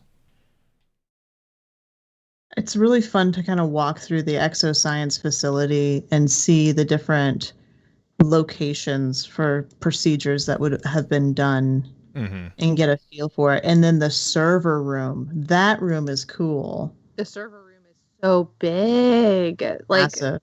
Oh my gosh, some of the areas in the main mission, I think it's the second technocrat when you're doing like the jumping to get Mm-hmm. through there. Are we allowed to talk about the missions? Is that a spoiler thing? I mean, this is coming out Mhm. in 2 weeks? I think it's fine. Okay, That's past our embargo in the Discord. Okay, yeah. So when you're jumping through there, I just kind of stopped because it's so massive. Like the areas, the amount of time they spent making Europa and making these areas that you're in, it feels so big and so encompassing. And each lost sector feels important. Does feel important, like even the attention to detail for the graphics that they used and like the deliberateness of like why they have one that's an eyeball that's looking at time, and like if you have read the lore you know what that means, and like it's all those little things that are just kind of spread throughout Europa and spread throughout the lost sectors and throughout the game. It's just so neat. I love little stuff like that. It is fun to run around and see all the new things and see things that they have changed, like in the Cosmodrones version. Some of the things that have been changed obviously have to do with like the devil house devils, because you don't want any of the Siva crisis type stuff going on, but there's still a lot of moments that you're like, oh my gosh, I remember running through this area so many times. I remember killing where the walker is. Wait, the walker's gone. You can't find the walker anymore. The ship where you get your very first... They finally cleaned up the walker? They finally cleaned up the walker. Oh, they also cleaned up the ship that you scan in the, I want to say, first or second mission. Oh, wow. That doesn't work. The Arcadian jump ship? Yeah. The one, the first one that you, like, not the one that you fly out with, but the one you scan out in the open. It's like the very first thing that you scan, or one of the very first things that you scan. And then you go down and you get to fight the Invincible Knights. Which were one of the... those guys are still there. They're still there. Nice. That was still one of my favorite farming locations for hive kills back in the very early days of D1, because they would always be there. I dare you, when you go to the Cosmodrome, to go down there. I probably will. Not gonna lie. And get your face wrecked. Yeah, that happens. That happens a lot. Just terrifying. I went down there just to see, and it was terrifying. It was awful. It was awful. I died immediately. Yeah. Yeah, so it's just it was just like it used to be. It was awful in the greatest way. There were question marks. It's like, there were question marks. Oh no. Yeah, that's right now, like with Europa, when I run around and I'm like, I'm gonna shoot you. Oh, nope. I'm not gonna shoot you. I'm gonna run away now. Bye. I'm gonna die. Bye. It's like go in with the battle cry and then run away with the I'm sorry. Well, and the annoying thing is like, so like I was doing, I don't even remember what I was doing, but there was one that I was like, I was just annoying it. And another group of players were actually doing damage. So I just kept plinking away at it because I was basically keeping his attention while they were doing damage. And Freaker didn't give me any experience when they beat it. I was so annoyed. I was like, what? What is this nonsense? Oh, but you did so much work, though. I did absolutely no work, but I wanted the experience. So I was trying to make you feel better about yourself. I got the treasure chest. For what it's worth. Participation award. My purple ribbon was a blue and some glimmer that I didn't need. Hey, blues are important again, at least for the first week. I'm always important. Blue C, you're important for the first week. Yay, just for the first week though. I recognize my limitations. Jeez. Oh my goodness. You know, the things I want to talk about now are lore. I think we've kind of gone through the... Oh, I messed up. Was there any bad things that you guys were like, you'd like to see them improve on? You're asking besides the obvious Crucible. Well, besides, those... God, Crucible is awful. I mean, Crucible is its own dumpster fire. Well, I mean, Crucible's always a dumpster fire, but no, Crucible is. You're not going to win this argument. Not. Just gonna preface that with this statement. I mean, Crucible's not for everyone. I really enjoy it, but I also enjoy other PvP games. Like I play Escape from Tarkov, and I play Call of Duty, and I play those games. Like You're one of those I enjoy people. PvP. It's a thing that I like to do. I'm not particularly competitive about it, but I do like to play it. Because I like to play with a lot of my friends are PvP people, so that's a thing I like to do. Like I play with Green sometimes. We play together. Mm-hmm. Yes, Randall is back. Yeah, That son of a! I gotta go find him. I know, son of a gun. I do have one question. I don't know if you've seen anything about this orchid. In the tower, have you seen the blue beacons? I have looking at them right now. I have no idea what those are for. I don't either, and it's bothering me because it's on the same places. At least 2 of them, 3 of them are where you go fast. Lava challenge, yeah. Yeah, it's where the lava challenge is. But I just activated and completed lava challenge, and it doesn't change anything. Like they're back now, so I don't know where it is. Well, what it is then? It could just be errors from the event. No idea. I don't know. It's weird seeing the Traveler not being busted. Yeah, it also feels further away. It is moving away. What's a cache location clue? God, who was it? Was it Obi Katie Cat posted this? Was she the one that posted the picture? Yes, she did. Okay, they side by side of the before and where it's at now. Yeah. Where it's moving further and further away. See, I honestly thought the event was going to be the Traveler leaving us. I was super ready for that. You and a few other people I know. I'm kind of glad. Narratively, I'm glad it didn't, but at the same time, like, I was kind of expecting it. Because I'm like, okay, we need dark powers. Like, I'm ready for it. If we can't use light powers, because the Traveler was just like, bye. I want to say the biggest debate that Bungie has pulled, besides like the mission debate I mentioned on Twitter the other day. Mm-hmm. In the trailer, you see the ghost fall frozen. Mm-hmm. Oh, yeah. That scared the snot out of me. I'm like, you better not take my ghost, Bungie. I'm going to be real upset, especially if you're going to do all these changes. He's been snarky enough. I was ready for them to take the ghost because, my God, he's like such a little bee in this. He is kind of annoying right now. I will always be there with you. I'm with you through thick and thin. Meh. I'm your ghost. Meh. Look at me. I'm a little bee. Meh. I get it, but man. I just don't like our ghosts. Like, seriously, like, if I could, like, mute our ghost, I would. I think I just have a vendetta against ghosts, guys. I don't like pulled pork, who's not named pulled pork. If you've, like, read that. Glint. Yeah, it's Glint. Which, to be fair, that is the name. It's a way better name than pulled pork. Fair. It's also, we don't know if that's just the name that Aldrin has given him. I don't know. Mashi, hi. Yeah. But I don't know. Blue? Yes. You could wrap up the waxing of the nice new toys that we've gotten for Christmas.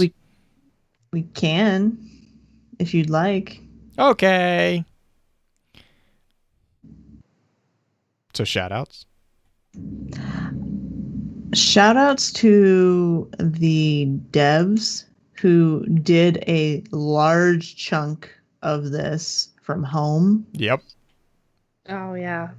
And for being able to pull something like this off. Like, this is the largest release since what? Taking King? Something like that. Yeah. I'm not. Forsaken was pretty big, though. I mean, yeah, I was gonna say, like, the new model that they're going with is, that's the other thing, is like Beyond Light is a large expansion, but the season is like Season of the Hunt. So I'm still trying to wrap my head around what this actually is called. Because like the seasons are going to be all taking place within Beyond Light for the next year. So like, it's hard for me to say that, this is a single expansion, because I think it actually comprised of like 4 different mini sprints, or not sprints, but like but like the UI piece alone, I think they have not. I don't think they've updated the UI like this significantly since probably Taken King. Yeah, I guess technically, yeah. Yeah. Yeah, and Veru is right, and they are an independent studio now. Yeah. Like, technically speaking, they are their own independent studio. So that is another thing to keep in mind on this whole thing, too. Right. Yeah. What about you, Orca? Do you have any shout-outs? If we're just shouting people out, shout out to like the narrative designers. Right? It's so good. Like, kudos to you guys. I really enjoyed the story. Yeah. I mean, like, I have problems with like the gameplay. I think it's like really broken. I have a lot of gripes about it, but the story is really good and it's super immersive, and like the lore that's been released, the lore that was released today, it's so cute. It's so cute. Okay. Saint 14 and Osiris are my favorites, and I love them forever. I will send you candy corn, and Sagira will make you eat it. Please don't. I love it so much. Please Their don't. relationship is so good and pure, and I love them. And oh my god, no! But seriously, narrative design team, like all of you guys, it's so good, and you guys work so hard. So, like, you write really good stories. There's also really good moments. Like, this overarching stories are great, but the moments too, like there's some really high moments, like really, really peaks, and then there's some real low lows. Absolutely. Like, you get some real gut-wrenching moments. Absolutely. There's some darkness in this one. Yeah.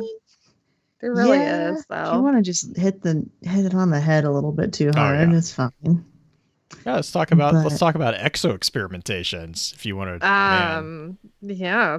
I think that's next step. That is the next. That's the next one. Well, but I'm gonna unshout out the narrative design team for all the lore that they released separately from the game, because guys, this is a T for teen game.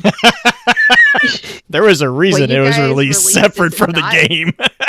That is not T for teen. That is M for immature. My God, like, give some warning next time, because when I read that, no, bad. Oh, it's so good. I didn't know I was going to be reading Hostel. Okay. No. Oh, not even the pigs, Trigger Blade. You're not even anywhere near where. I mean, that was bad, but yeah, the pigs made sense. The other stuff is oof. And then that's not even the hidden pages. No. I know, yeah. Because those also oof. Yeah. Big oof. But all right. Well, let me get to a place where I can actually read my bye-bye, because there's a legged harpy who is not happy with me right now for stealing the golden chest. Those legs are super nice. As always, thank you for your time, and until next time, remember, with wisdom we conquer, stand strong, stand tall, and keep exploring. The emu. Oh my god, that is so accurate. It is a fucking emu. Can we talk? Oh, we call them angry turkeys. Stop. That's also an emu. I mean, to be fair. Yeah. But the fact that Osiris writes poetry which ended up being his prophecies. Oh Well, God. no. That's actually, so the prophecies are not the poetry. I mean, they're poetic. The poetry was the thing that Saint told him to do to help him with his I think it was the insomnia that he was experiencing. Oh, I don't remember that. Yeah, it was kind of a throwaway aspect, and like they never really expounded on it, and it didn't make a lot of sense until this particular web lore piece. But there was it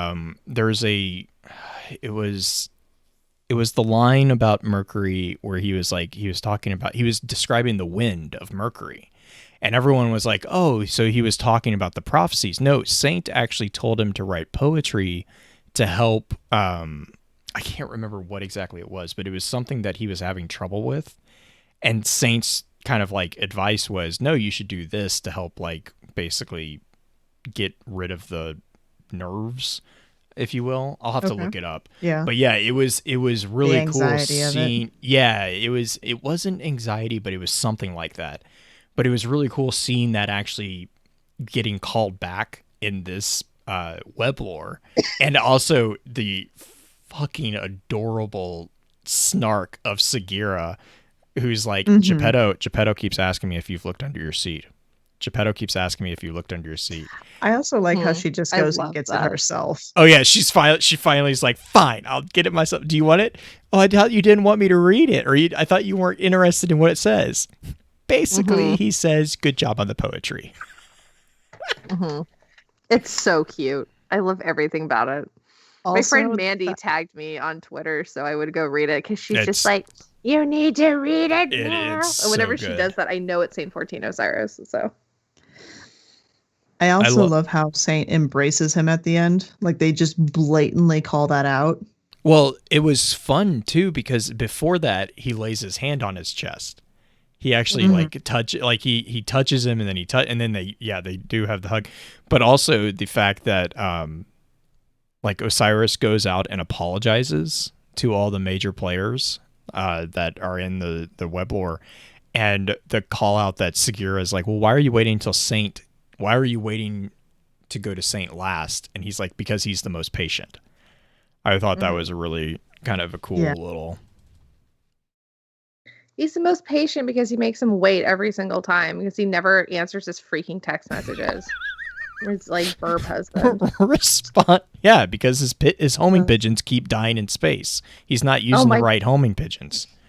Yeah. The right homing pigeons. Oh Lord. Yeah, it's Saint has like a special breed of pigeons that he fed his exo seed to. Yep. Take that however you want to read. However you want to take that. Exo seed is one. That is not the word I would use, Blue. Be real careful there. And green leaves. Yep. Exo seed is the bad. That is not. God damn it, Blue. I'm just saying. Saying. I can't even with you right now. I'm just saying. My God, exo seed. What? I approve of exo seed. Clarity juice. For fuck's sake. Yeah, clarity juice. That's the other. That's what that. Never mind. I'm gonna die. Oh my God, Blue. At like 5 minutes into this, I was getting a lot of feedback, and it like stopped my recording, then started again. That's fine. I think I lost like 5 seconds. So you're gonna have to like cut and recut. Unforgivable. Hey. Sorry, I was getting weird feedback. You'll be able to see it. Got chased by an emu, but I got a triumph. Okay, I am back. All right.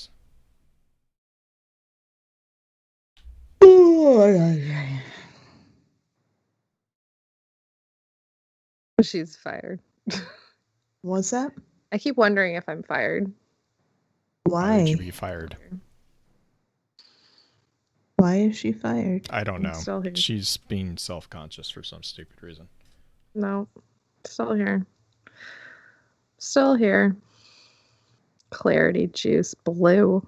I did not come up with that, to be fair. I had not realized that the black juice going up through the pipes is clarity. Yeah. It's not very clear. Right? Well, I know, it's not very clear.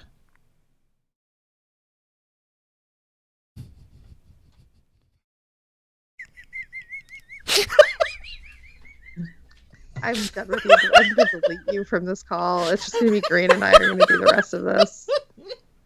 I love how she's just like, I'm not going to respond to There's this. moments, like, you gotta pick and choose your battles. You don't want to waste that breath. Clarity juice. God damn it.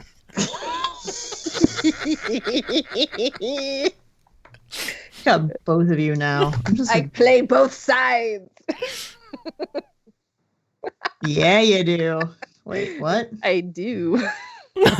Very well. I came up with that, so please direct the blame on me so I can successfully ignore it. Vero is the best. That is unacceptable. Vero. Unacceptable. Oh, we gotta be careful about the audio clips we play because we're streaming on Twitch. Oh God. Did it? Oh, Valoragna, thank you for the sub. Hey. I have Audacity back up if you guys want to resync. Oh, Dr. Nimbus, I'm trying really hard to stop dying.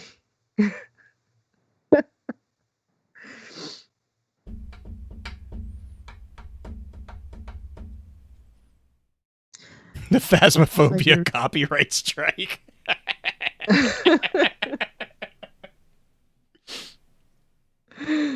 I have to say that I'm sure you guys know what's his name? The guy who does the little skits, Lance, on Twitter. I'm gonna have to Which one? him. Yeah. I'm gonna find him. Give me a second. Okay. Give me a second. Hurry up.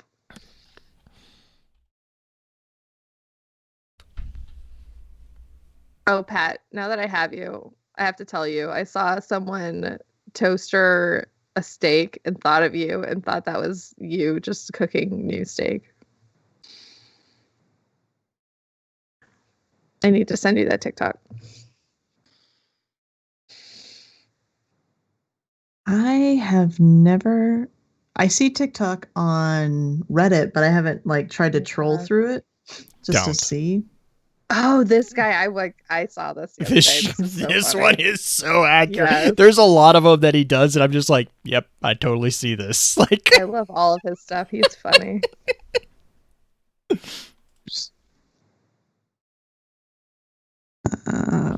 Where? Oh my gosh! Oh no! To a Ghost and Phasmo. Is that what was going on with that particular one? Oh no!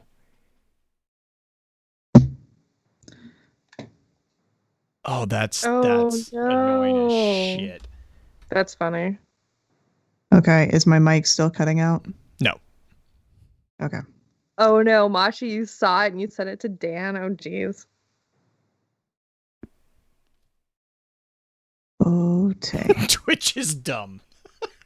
it's you're not wrong. You're not wrong. You're pretty correct in that. I'm like, Twitch really and shitty apology today. Twitch and YouTube, I'm basically playing the game of, okay, how far do they have to fuck up before someone just comes in and is like, here's an alternative? Because YouTube, I fucking hate YouTube. I can't, as a person who's trying to do content on YouTube, it is the most annoying thing. Yeah, the more friends I have that do videos on YouTube, the more and more I learn about how YouTube is terrible. It's just it's not user friendly at all. It is the most. Not even that. It's just. Well, I mean, I'm not even trying to make money on YouTube, so I can't even imagine the stress that content creators who are monetizing their stuff, the moving target that YouTube sets. Because I remember when they did the whole thing of like, oh, because we used to have our channel monetized, and then they came back and they're like, no, we're gonna move that. So 80% of the people who had monetized channels got demonetized overnight. And it was just like, fuck you? Like, what? Yeah. Why? Like, oh, yeah. Dancing, don't get me started on YouTube music. I'm still pissed as hell about that bullshit. Fucking shutting down Google Music Player. I don't understand. Yeah. Oh, it's Google basically being like, "Hey, we can monetize this more." Yeah. What would be better? Let's play ads on your own albums, because that's awesome. Mm-hmm. So I basically started using Google Drive to host my own files and just use my. I think I have the Samsung music player now. I'm like I don't know. Like I can't do it anymore. I just use Spotify. Yeah, but see, I don't want to pay for it. Can you upload music to Spotify? No, I just pay for it. You can upload to local drives. I have all of the Destiny soundtracks on Spotify uploaded from local drive. But I guess with Spotify, you can create your own digital versions of the CDs, right? So you don't necessarily need to upload. Yes. Ah, got it. Okay.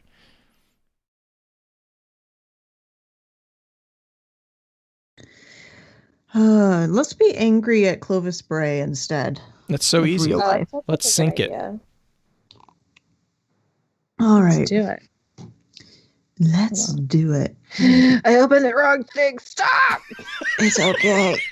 Okay, I fixed it. Okay. Hold on. Okay. I got it. You ready? I'm a professional.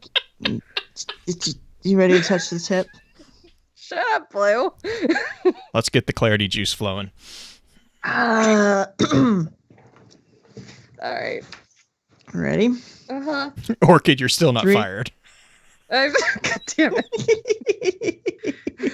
I keep trying everything. That's how we're gonna open up like every stream is. And here's Orchid, who's still not fired. Hi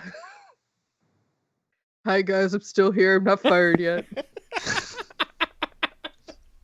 The thing is that nobody would fucking know what we're talking about unless they're in live stream, because we don't talk about on the show some of the things that she would get fired for. Yeah, there's a reason it's not on the show. It's right. So T for teen. She's T not for teen. fired on the show. That's how we're going to introduce this. On this, we're going to talk about the T for teen game, but we're going to talk about the M for mature aspects of the T for teen game. Yes, let's do it. Ready? The PG children. On the PG children-friendly podcast. Yes, we're gonna do it. I'm so ready for this. This is gonna be a clusterfuck. God damn it! Here's the sync. Do you have your fingers on the mute button for all of our? No, I just import. I just import the beep on it. I need to find an actual. You know what? That's what we need to do. We need to find a funny censor noise. Yeah. That's what I need to do next. This is TV-14. That's my new project. I was gonna do the train horn, but it was too loud. It was too long. No. Oh, don't do that. Well, we had. Beep that was back. That was back when Justin was doing the recording on his fucking cell phone, and he's sitting out in his front yard, and every time he tries to talk, there's a train that goes by and just, and he's like, "Are you fucking kidding me?" Like. This train was so much worse than my train. It was the best. It was so weird. So bad. All right. Here's the sync. Okay. 3, 2, 1, click. Okay. What you need to do, Jay, is find a different sound for both Orchid and I. So if we're just both cursing up a sound. That's what we need to do. We need to find a sound for everyone. So like the guests have one, I have one, you have one, and Orchid has one. That's what would they be? I want the little ding that I get when I come into the game each time. A pancake ding? Yeah, I want my stupid pancake sound. Blue, make it happen. No, I know. Just send me a DM because I'll forget about it. Yay! That's gonna be great. Everybody has their own little... Mm-hmm. You know what it's called? Oh, good. I couldn't hear you. Orchid, do you know what it's called? It's the let me look in game because since I'm in orbit right now. Okay, cool. Yeah, gingerbread something, right? I can probably strip the it and get it out of the it's audio the sweet file. entrance transmat effect. Sweet.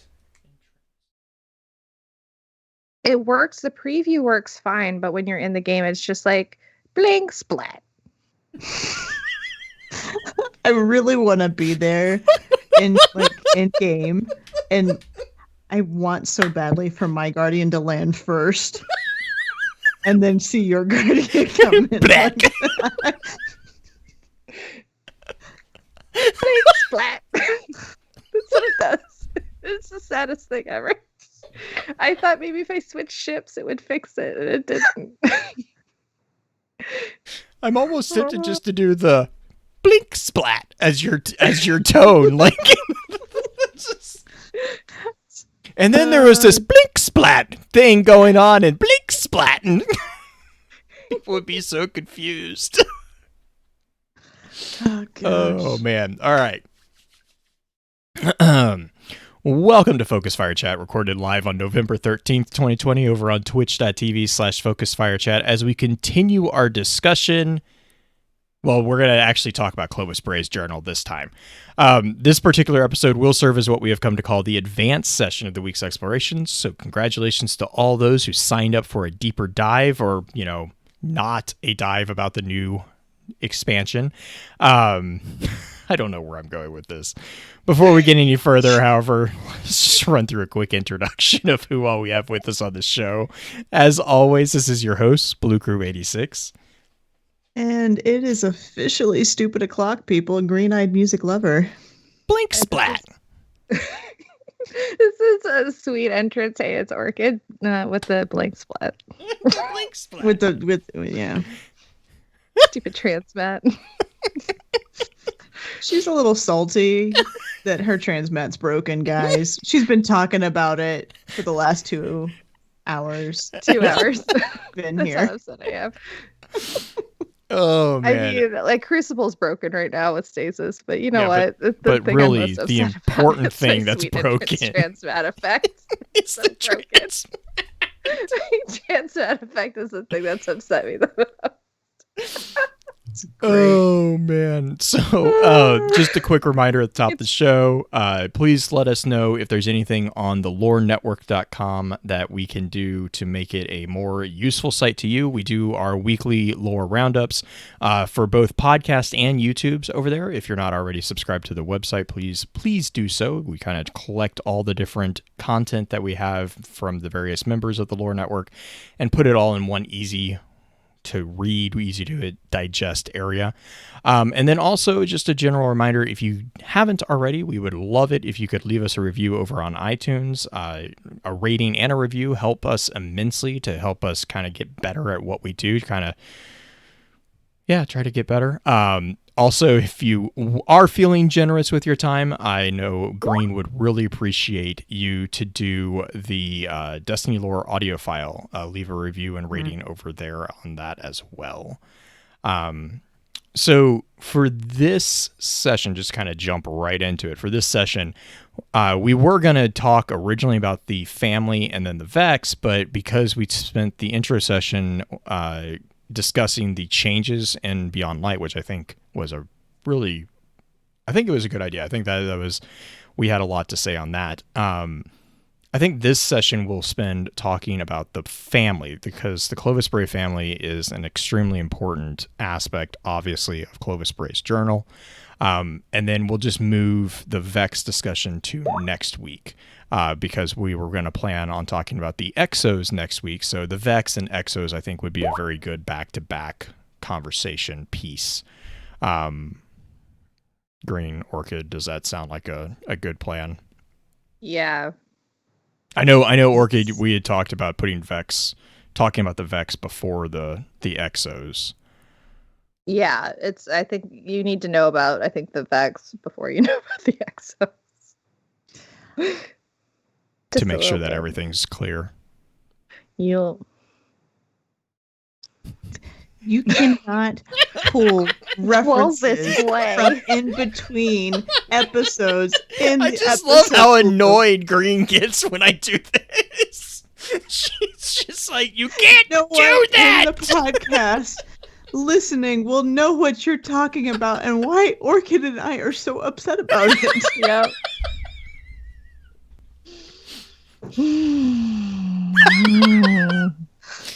So you can't see my face right now, but I look annoyed at you, Blue. Awesome.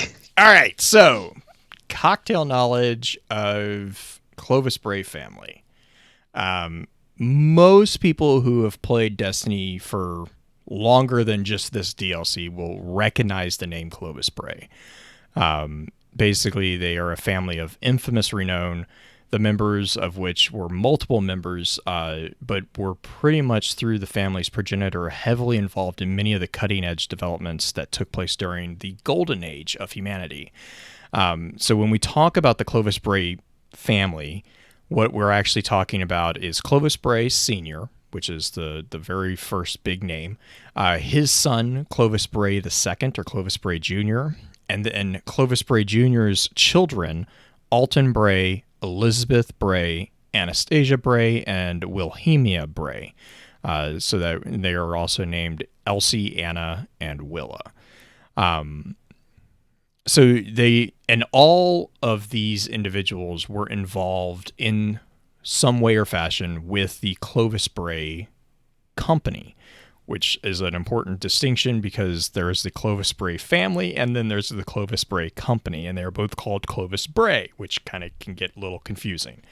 For the sake of this particular session, I think probably the best way to separate the two is talk about Clovis Bray as a company by using Bray Tech as the company name. And then whenever we say Clovis Bray, we're actually talking about one of the family members. Mm-hmm. Corporation that wants to eat your grandchildren. You're not, chat's not wrong on that one. Not wrong on that one. A really important thing. So the Clovis Bray Journal, we have it up on the live stream. The Clovis Bray Journal was a actual journal that was included in the collector's edition of Beyond Light. It actually is the personal journal from Clovis Bray the First, detailing his thoughts and some of his actions during the period of time in which Europa was seemingly first getting established. It also does clarify a bit of the timeline. It establishes that the events of K1 on the moon did not happen immediately prior to the collapse, as it kind of felt like, because there is a call out that the events of K1 actually spurred the movement to Europa. Now, there's some potential for different translations on how that goes about happening. But we do know, or the feeling that I kind of got when I was reading it is that there was a bit of a time gap between those two events. I would say another note as far as timeline is that because the exoscience research is primarily done on Europa, we find out the facility on Mars, where the Clovis Bray facility where we were during Warmind, would not have been, at least, correct. I don't think it would have been as developed. It would, yeah. I think the Mind Lab would have just started to become constructed, because in one of the early letters that he penned to Anna, he called out that she was still in a rudimentary stage of Rasputin's development. Or the other thing that could have happened is that the one was built on Mars first, and it was just the failed research. And it wasn't until they got to, because remember, we're going to talk about this a little bit as we get into the journal, but Clovis Bray 2, how he dies, is part of the research into exos. Yeah, and I mean, the the way I kind of took it was like the groundwork of the facility was built, but like the mind lab that we see today, or well, we saw before it was vanished, that particular structure was not as expansive as it was because Rasputin was still being developed, I think would be the best way of saying that. I don't know. The other big thing with Clovis that I kind of feel like needs to be called out with the cocktail knowledge is this concept of the Clovis Curse. So this is kind of a Oedipal complex on their part.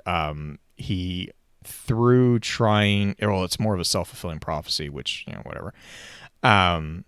Basically, Clovis Bray Sr. is obsessed with becoming this thing called the Luca, which we'll get into in a little bit. But because of this obsession that he has, he goes out and he actually manipulates the genetics of his son while his son is still in the womb being developed.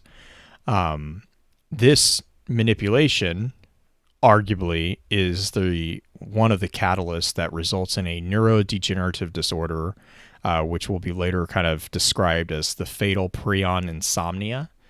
And it's not good. Basically what happens is fatal Prion insomnia is a really bad set of events that starts with insomnia.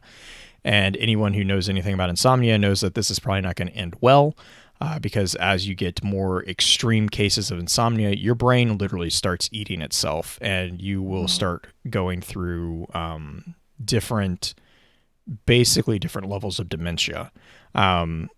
This is kind of what happens with Clovis Bray Jr., and actually ends up resulting in Clovis Bray Jr.'s death, and it's not a pretty death.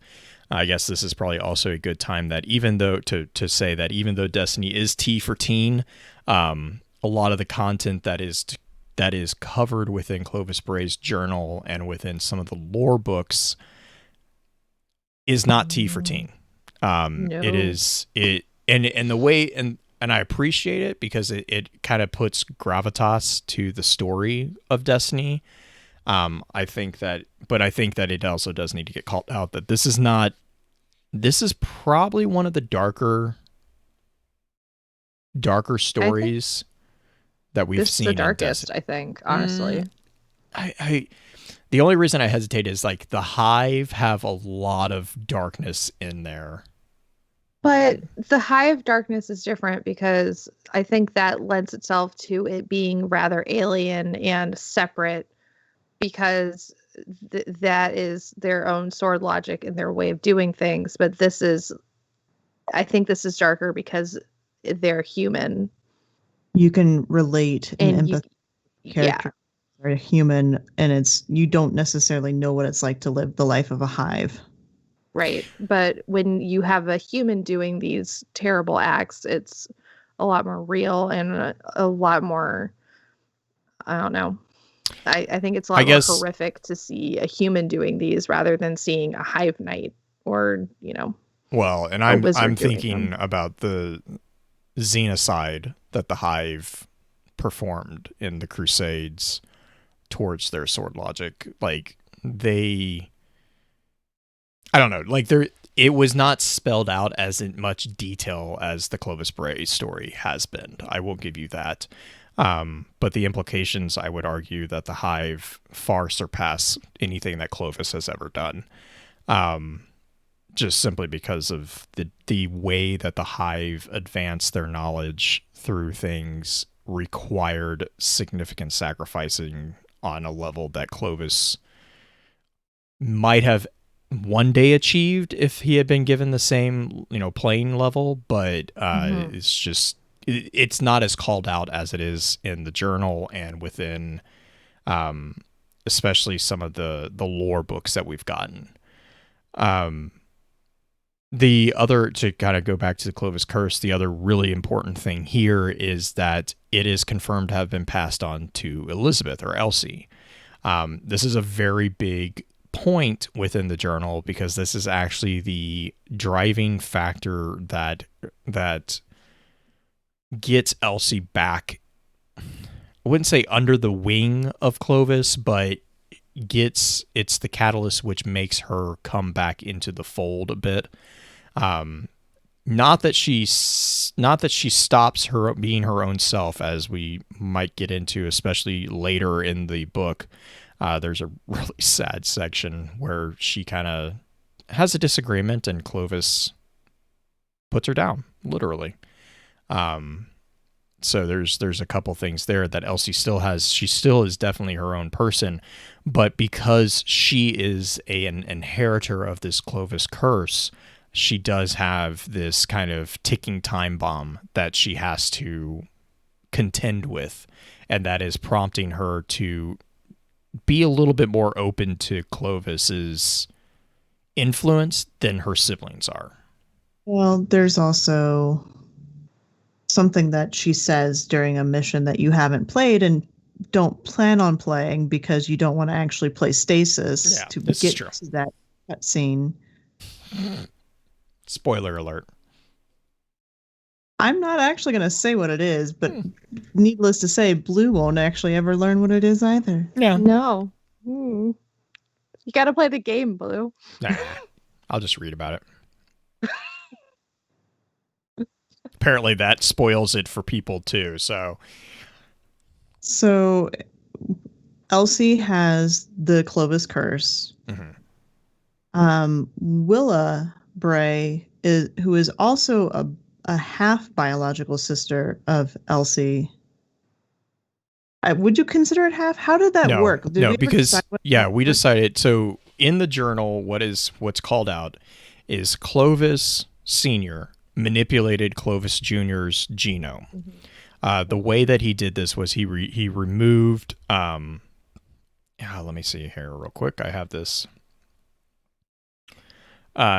So what he did was, this was all kind of in connection to this really big obsession with the concept of being the Luca.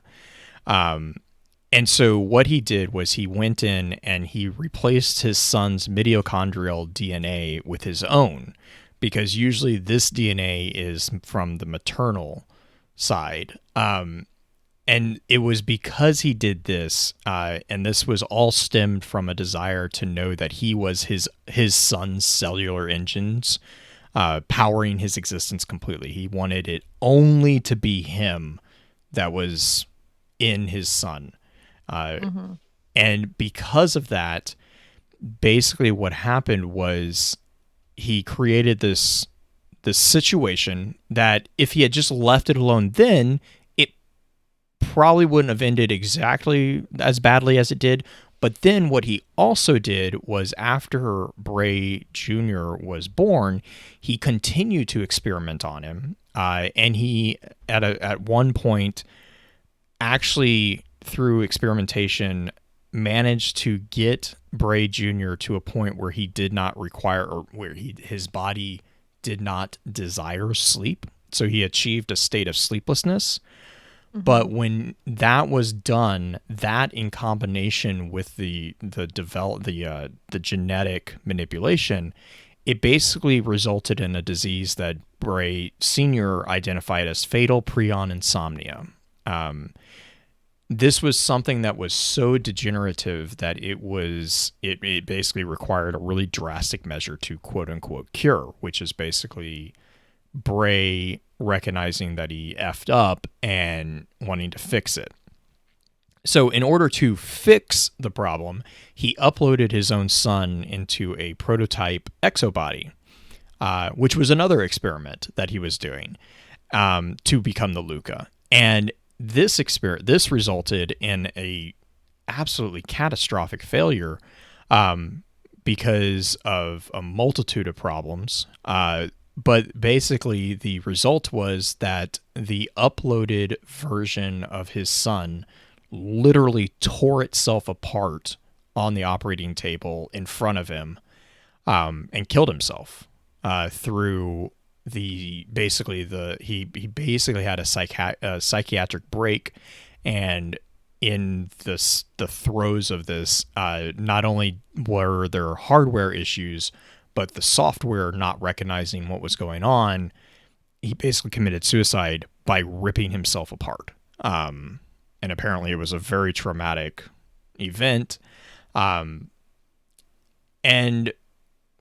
to make things worse, Clovis didn't hide this from his grandchildren.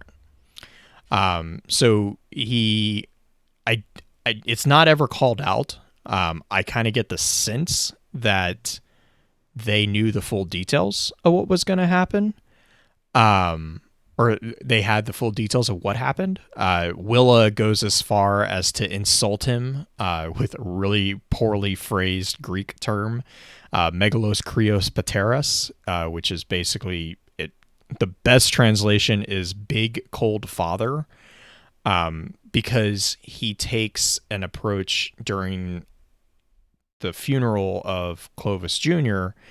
He has no emotion. He basically doesn't show any emotion towards the death of his son. That a large percentage of it really was his fault. Ultimately, a lot of the bad stuff that happens to Clovis, I find it really hard not to put back on Clovis as the cause for that. And again, kind of a self-fulfilling prophecy with his obsession with becoming the Luca, which is this concept of the last universal common ancestor. I don't know, do you want us to get into that, or Green? Yeah, okay. I don't feel like we super have to. I can really quick just run through. The Luca is exact. It's an acronym for Last Universal Common Ancestor. Basically, what it is the idea of it's the most recent common ancestor of all living thing. The way that Bray explains it is, for Earth life, it is a single cell that lived in the deep ocean billions of years ago, flourishing in the warmth of magma or sulfur vents. It was not the first life on Earth, but it was the only life whose descendants survived to the present. All its contemporaries have been extinguished by the passage of epochs. Really quick, it's really similar to the preaching that Tolan gives us in Ghost Fragment Darkness 3. With the war between the soup and the atom. But Clovis is obsessed with becoming the Luca for human thought, which is where his concept of the exos really stem from, because he is... Yeah, Chad is talking about this. He's literally Waylon from the Aliens series. He is obsessed with bettering and becoming an immortal person through the use of any means necessary, and that literally means any means necessary. He will sacrifice anything to make sure that he achieves immortality. Another comparison that we've seen with regards to Clovis is to Sisyphus. It is a very well-fitting comparison because he is trying to tackle multiple Sisyphean tasks that really aren't meant to be accomplished. Like that's just kind of the thing. This kind of feeds into this kind of neurotic obsession with alchemy that we see within the journal for Clovis. I kind of read his obsession with alchemy as really a deference of the responsibility of his son's death, because he argues that the reason why Bray Jr. died was because they did not have an item called, that he refers to as alkahest. Alkahest is a concept that is pretty prevalent in a lot of alchemical texts. He misuses the use of alkahest, which I think is interesting. Alkahest is actually a hypothetical universal solvent that was believed to be able to dissolve every other substance, including gold. And it was kind of a paradoxical concept, because one of the arguments against the existence of alkahest was like, if it can dissolve anything, then how do we contain it? One of the explanations from a thinker who went by the name of Philalethes, basically he came up with this idea that alkahest was only be able to be contained in a vessel made of pure elements, which is the concept of lead, which is where a lot of these alchemical ideas of lead being this ultimate container kind of stem from. The idea that Clovis is obsessed with when he refers to alkahest is actually more akin to the idea of azoth. Azoth was another hypothetical element or hypothetical solvent that was actually the aim, goal, and vision of many of the alchemical works. It's symbolized by the use of caduceus, which is the snake. They're actually very similar to the logo that you see on live stream and the logo on the cover of the Clovis Bray's journal. It was believed to be the essential agent in transformation in alchemy. It is the name given by ancient alchemists to Mercury, which was also believed to be the animating spirit hidden in all matter that makes transmutation possible. So, like, Azoth is actually, when he says alkahest in his journal, he's actually talking about the idea of Azoth, not the actual. It's a bit confusing. Or I was confused by it because every time I read alkahest, I was like, that's not what that does. Azoth is the transmutation, not the alkahest. But ultimately, he blames a lot of his failures on the lack of having this magic ingredient, which brings us to Europa. And I'm going to let Green or Orchid kind of take off on that one. Or do you want to take an ad break real quick and then we can jump into Europa? Let's do that real quick before we do that. Just a nice little break between the switch there.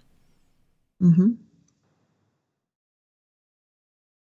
All right, so now that we got that out of the way, let's talk about Europa and its connection to alkahest and Clovis Bray. Well, we kind of have to talk about K1 a little bit if we're going to talk about Europa, because the whole reason Clovis Bray ends up on Europa is because of the anomaly back in the K1 project site that was transferred to the Crucible map. Yep.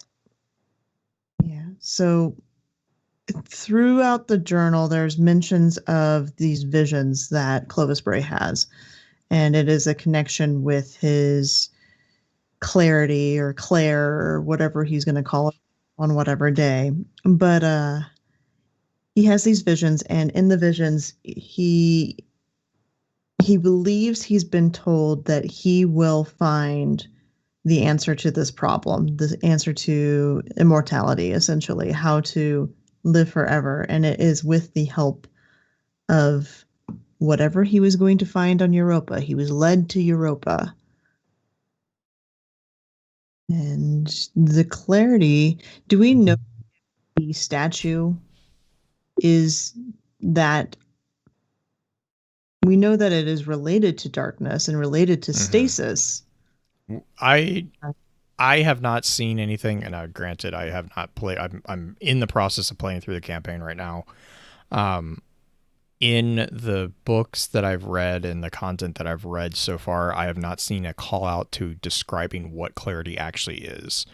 The closest that we know is that it is a physical item, because there is a specific room set up that's referred to as clarity control.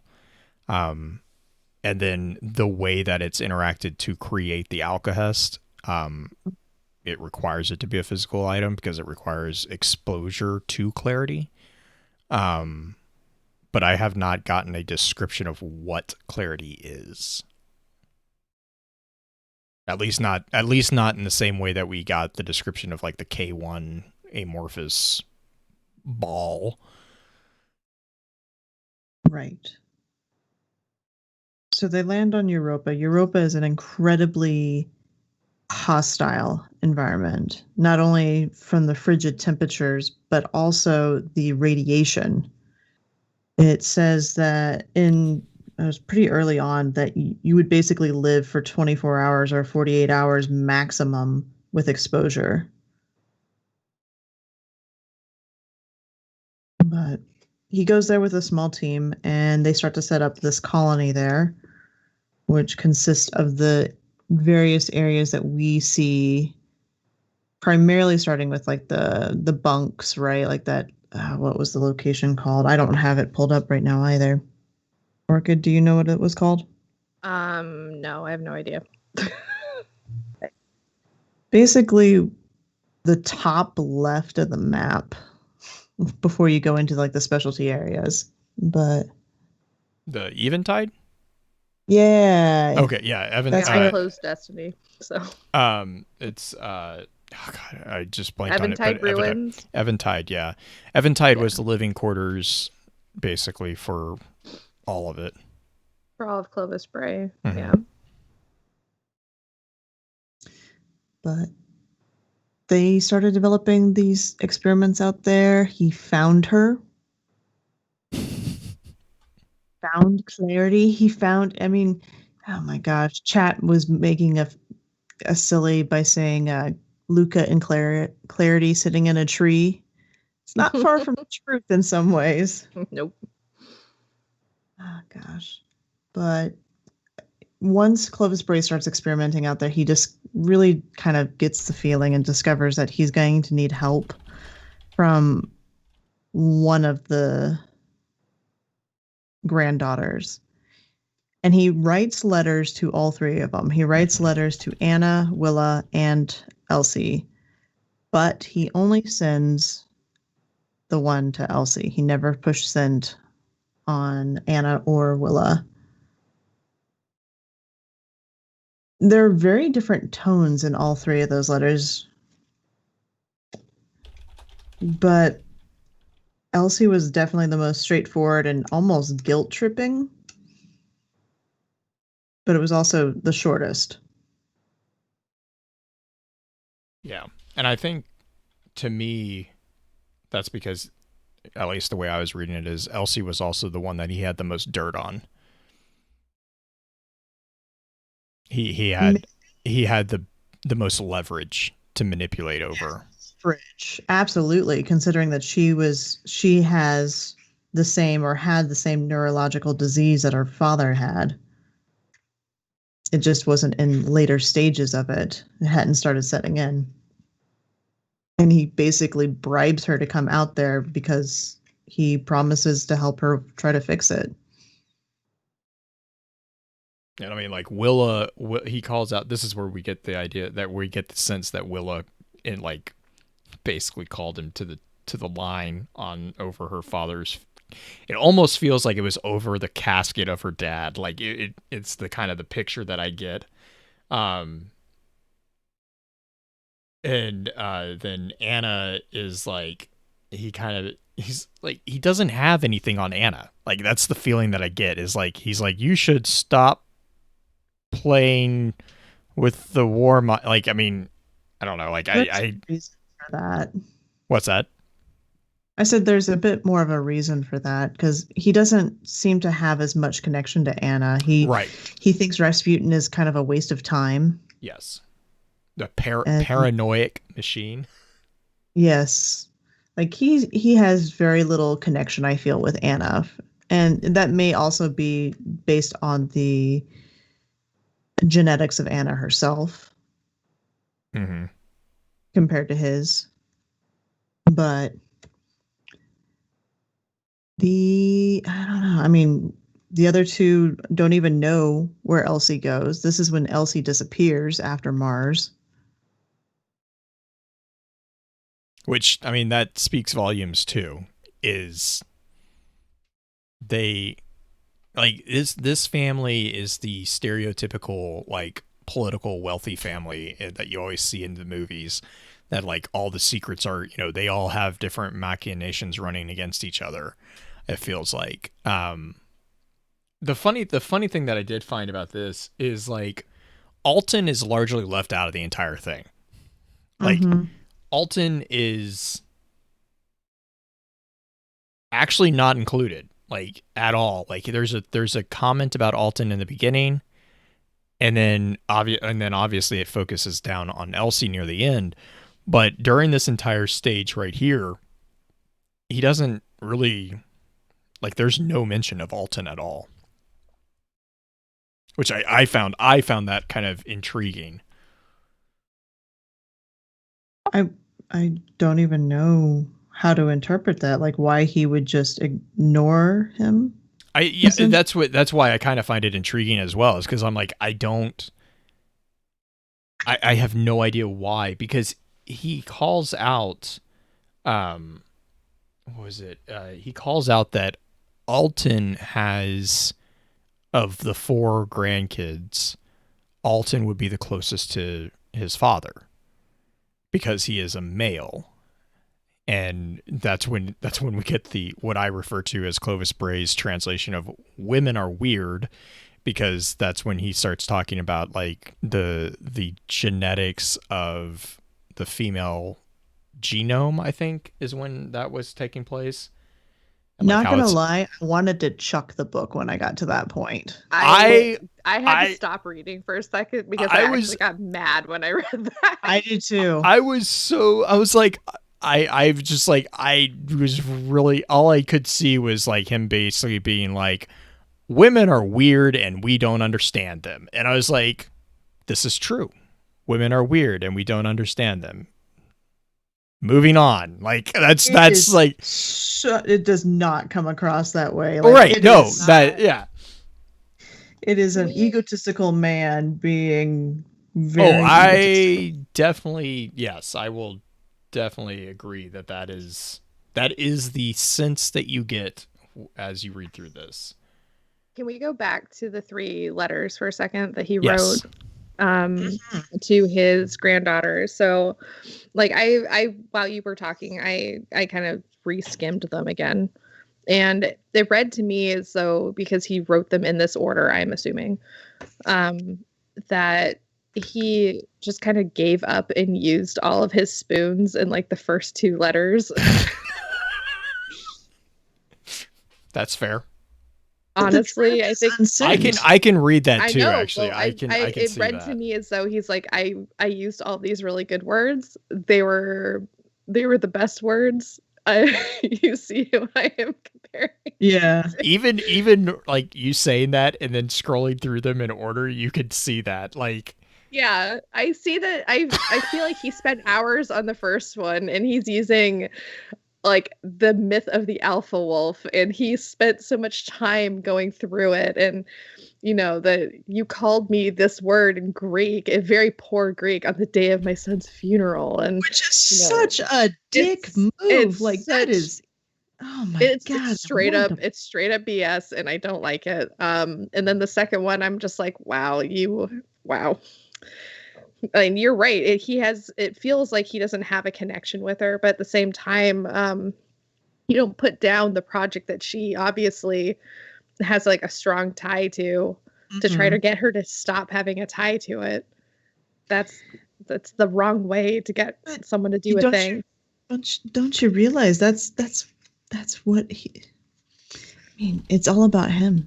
I know it is all about him. That's why. But I think he used all of his spoons in the first 2 letters. And so in the third one, he's just like, just freaking come to Europa, man. Like, I'm tired.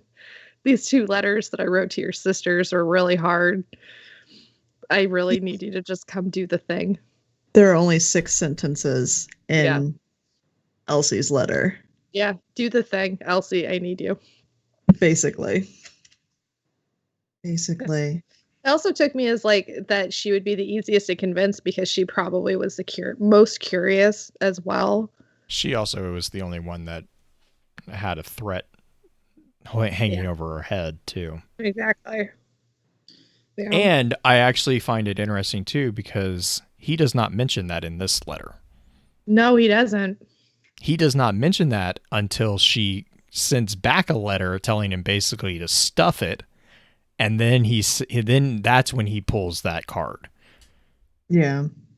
I did find that rather intriguing, is like he tried to use his whatever Like, he basically tried to order her to do something, and then when she kind of was like, no.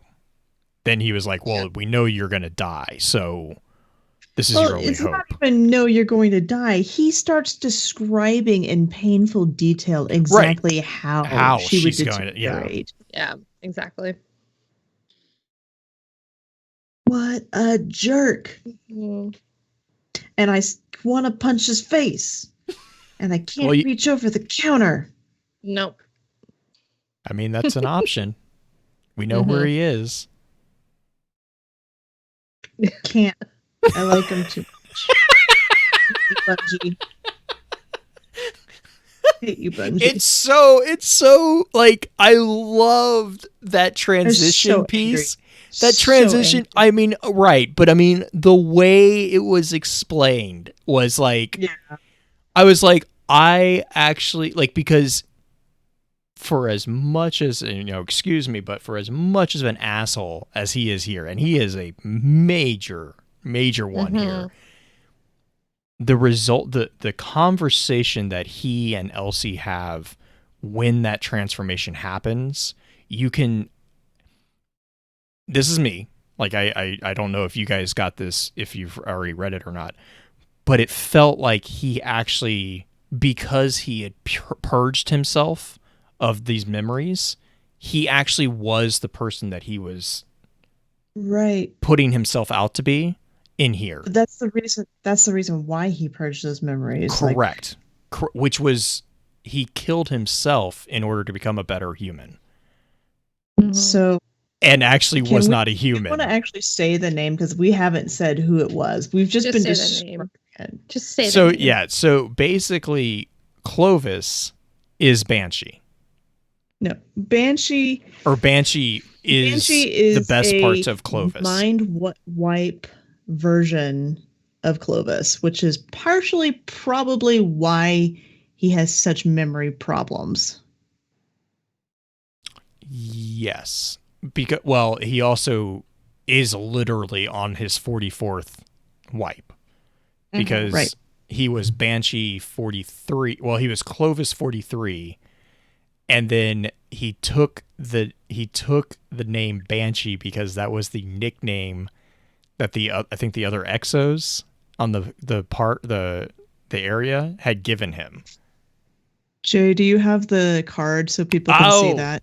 Yeah, here. That might be important. It's an actual card, guys. They describe it in great detail. It's one of the best. It's one of the Banshees. Mm-hmm. And they one reveal of the best cards ever. I love it. That Elsie actually gave him his name as Banshee. Yep, it's recovered memory Clovis 43. Hang on real quick. I'll throw this over here in live stream so that you guys can read it too. It is super cool. Remember I talked about how there's gut-wrenching moments? Oh my god, this in the writing. This is one of them. This is one of them. It was so good. Yeah, it is a redeeming story for Clovis in some way. But it took a lot of pain. The fact that their central AI for Europa is a literal giant head is just hilarious to me. Like, it's a giant exo head. Like, that's what their central AI is housed in. This one, I'm not sure. It's in Legacy's Lament. When you get the Lament exotic weapon, you'll also notice there is a call out to Banshee. That is because the Lament sword is the preferred weapon of Banshee and of Clovis 43. He actually left that to himself before he became Banshee 44 with the instruction to keep a hold of it. Is there a sword hanging in Banshee's office that we can get to? I have not checked. I would hope that if they I'm kind of hoping that when we do get Lament that it will be through that area. The same place that we got was the heavy bow. Leviathan's bow. Leviathan. I think that would be really cool if we got Lament from Banshee's rooms or Banshee's chambers. Just simply because the lore itself speaks to how he left it specifically for himself.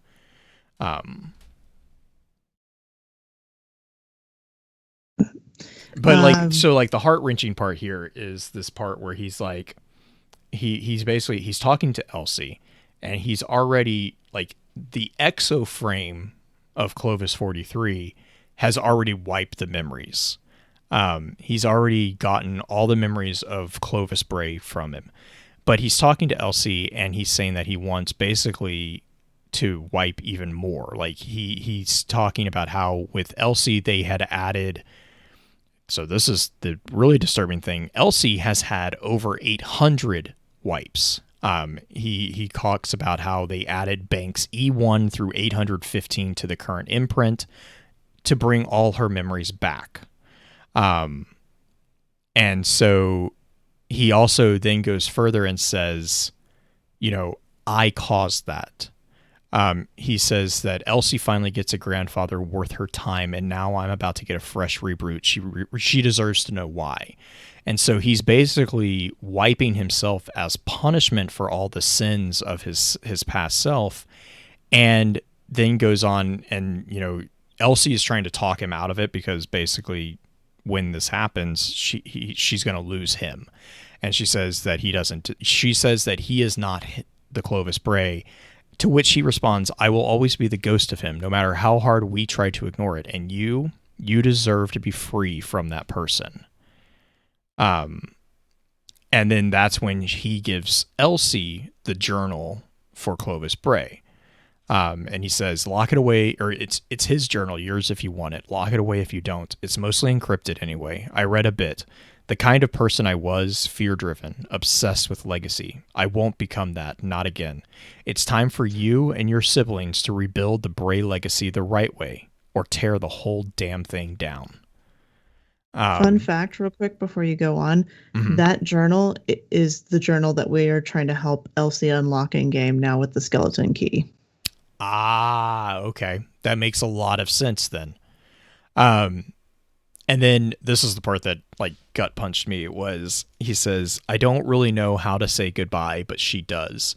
She pulls me in for the first hug I've ever had, holds me tight. We share the moment, a reverie of what could have been, a passing glance through the looking glass. Wish I could shed a tear right now. Doesn't matter. I feel it anyway. She does it too. And this is where we get the translation of the names. He says, do me a favor. That nickname the other exos gave me, add it to my imprint with my number. And she laughs. It's good to hear it one more time. You really like it, don't you? It's growing on me. Okay then, Banshee. I step into the pod, doors close, I give her a little wave. Let's see what 44 has in store. Oh, that kills me. Right? Oh God, my heart hurts so bad right now. I mean, it's one of those things where it's like, I am so happy with how they concluded that story. There's a lot of ways they could have gone with it, but like it drives home this concept of redemption for everyone, I think. Mm-hmm. You know what's intense is this is the exact same process they did with Aldrin, but in reverse. Aldrin was a character that pretty much everyone despised initially. But now with this season and with this expansion, we're going to have to learn how to actually work with him. And Osiris, Osiris has very colorful words for that too. Oh, yeah. I love it. I love it. Clovis, we knew Banshee first. Yep. And we began to love Banshee because Banshee is the lovable, can't finish one auto rifle. Mm-hmm. Vendor. The best still part thinks is Kate is alive sometimes. Oh God, there's some crazy theories tied to that one. Let me tell you. Oh God, I know. Banshee's connection to Cade, but This also puts Banshee the context. Going to Clovis. Yeah, this also puts the context on his quotes about remembering a strange woman and her flashing eyes. Oh, that's Elsie. He's remembering Elsie. That's super sweet and really sad. Yep. Aww. That's the part that was like, I was like, I appreciate a good redemption, like when, especially a redemption where it's like, this is the epitome of a person who arguably doesn't deserve redemption. Like the things that Clovis does in the journal, not even talking about, the experiment logs that we have access to, which those are really immature. Some of the implied events that happen there. Graphic. Very graphic. But he's involved. He's hands-on in all of them. Like, he is hands-on in every single thing that goes on. And, he's very, very, very megalomaniac, very narcissistic about the reason why they are doing it is because he wants to become immortal. He wants to become the Luca. He wants to become, fill in the blank. That is a person who arguably is a villain in his own right. And it like when you see him transform into this character that we see here, it's just, I don't know. It's again injecting that hope that sets Destiny apart as far as a game story goes. Yeah. So you want to talk about the emotional gut wrenching that EXO players must be feeling?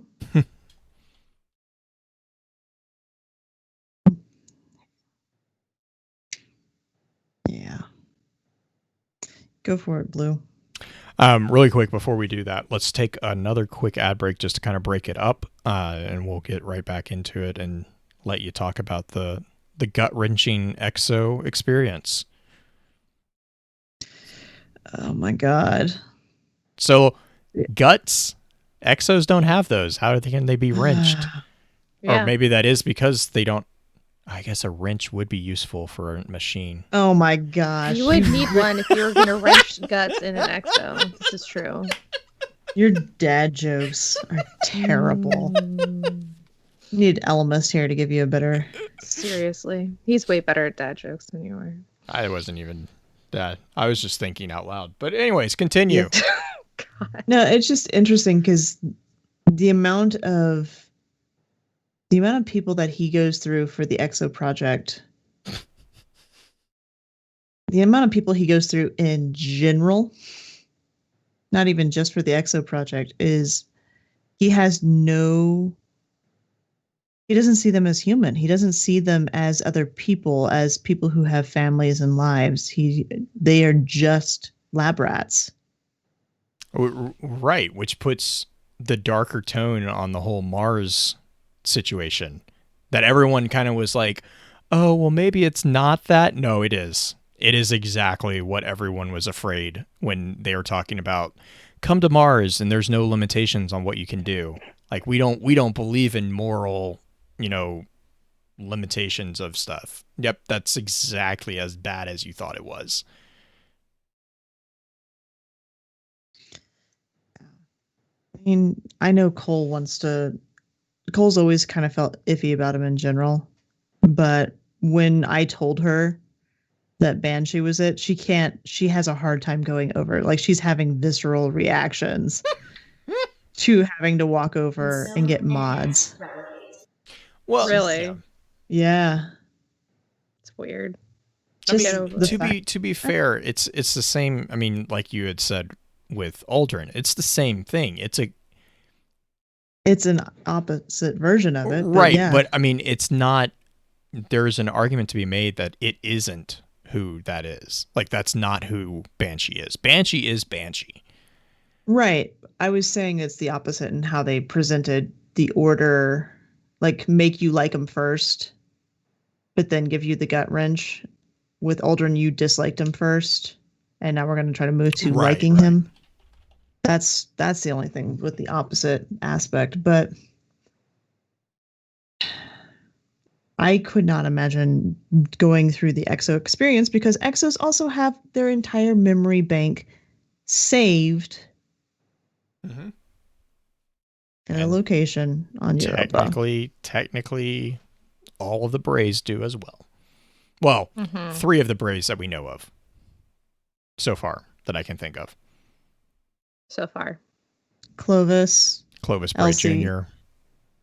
Oh, yeah, Clovis Jr. He has... Although, did Clovis Jr.'s brain scan go well? We don't know. It was a prototype of the scan, so arguably no. But we do know that it was scanned. It is in the database somewhere. Because he calls that out after the failure. I think it was one of the first things he was talking about in the book. He says that he has it on record. Mm-hmm. But the reason why the idea of having the brain scan is important is because to have a more complete brain scan, you actually have to destroy the brain in the process. Correct. Which is why Clovis has been so hesitant to try any of the exo experiments himself. Of course. Why wouldn't you? I mean, that's like, never mind. If you were so egotistical to want to be the first. Just, there's so many comments I could make that would get me in so much trouble. But yes, that is, he doesn't want to be he doesn't want to be the first. He just wants to be the last. Because that was, again, the Luca. He's the most recent, not necessarily the first. He calls it out, too. The Luca is not the first. It's just the one that lasts the longest. It's the final shape. Or I guess it's the catalyst that allows the creation. It's the catalyst that allows for the final shape to be created because the final shape is a reflection of it. It's a cheat into the final shape. Yes. Wait, you mean at least according to sword logic, right? Right. God, you don't earn it through. Oh my gosh, I just that stupid Faustian bargain. I'm trying to find the piece about it, but yeah, like he I swear he also has, like, do you want to talk about his pride of how he refuses to let death claim him through the use of pigs? We have a biologist like person. Do we? Yeah. Oh. Is that me? I'm going to tell you something right now. I am not good at biology. I'm good at trees. Okay, I tried. Dirt. You are more into science than I am. What is your specific question? I will try to answer it. I don't know if there's a specific question so much as he's farming his organs through pigs and then eating them for pork chops. I mean, that is a thing that we do, right? You can grow body parts in pigs. That's a thing we already do. Like we grow ears on rats. Can you explain why? Can you explain why though, Orchid? Why do we do it in pigs? We don't have enough humans that are willing to donate their own organs. Yes, but why pigs? Other than that obvious answer. Pigs are the closest genetically to humans than any other animal. Correct. You're all filthy pigs, guys. A fun trivia fact about that? Pigs you can put a human baby into a pig and then bring it to term. That is correct as well. The nickname, was that not the fun fact? That was not the fun trivia fact. The nickname that a lot of islanders who are also known for cannibalism have for humans is long pig. Because human flesh apparently is very similar to the taste of pork. It is. It smells like pork when you cook it. I know that because I love the immediate I know that because What? Do I need to? Okay, let me get into this. I know that because Chat's already Orchid. What?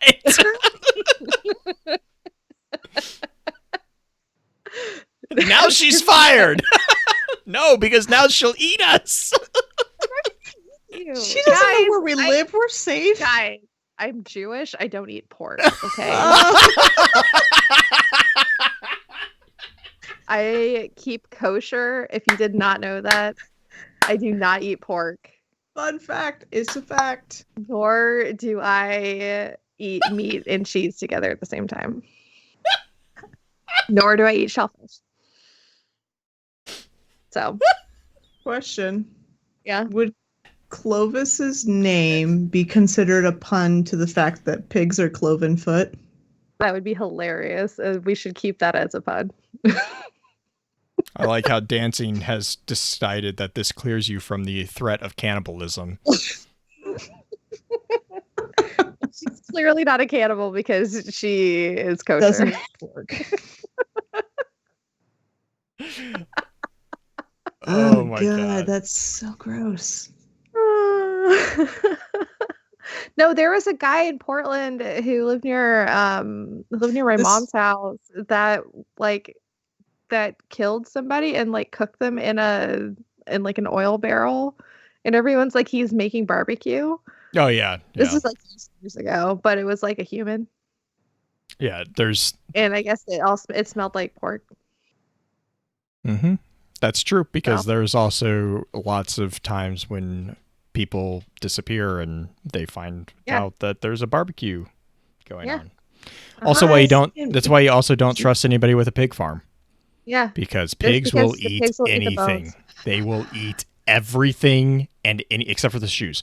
Anything. Yeah, they'll eat the bones. Donate the shoes to charity so people keep their feet warm. Murder shoes. Murder shoes. I love the look on your face, Green. It gives me such. I know.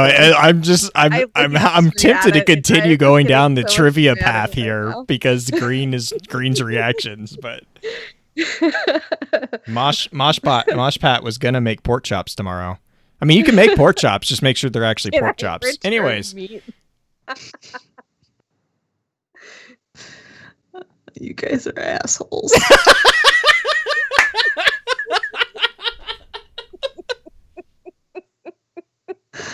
Oh, God. Dancing does like the fact that, in a way, Clovis did eat himself. Mm-hmm. Yeah. Mm-hmm. So on that note...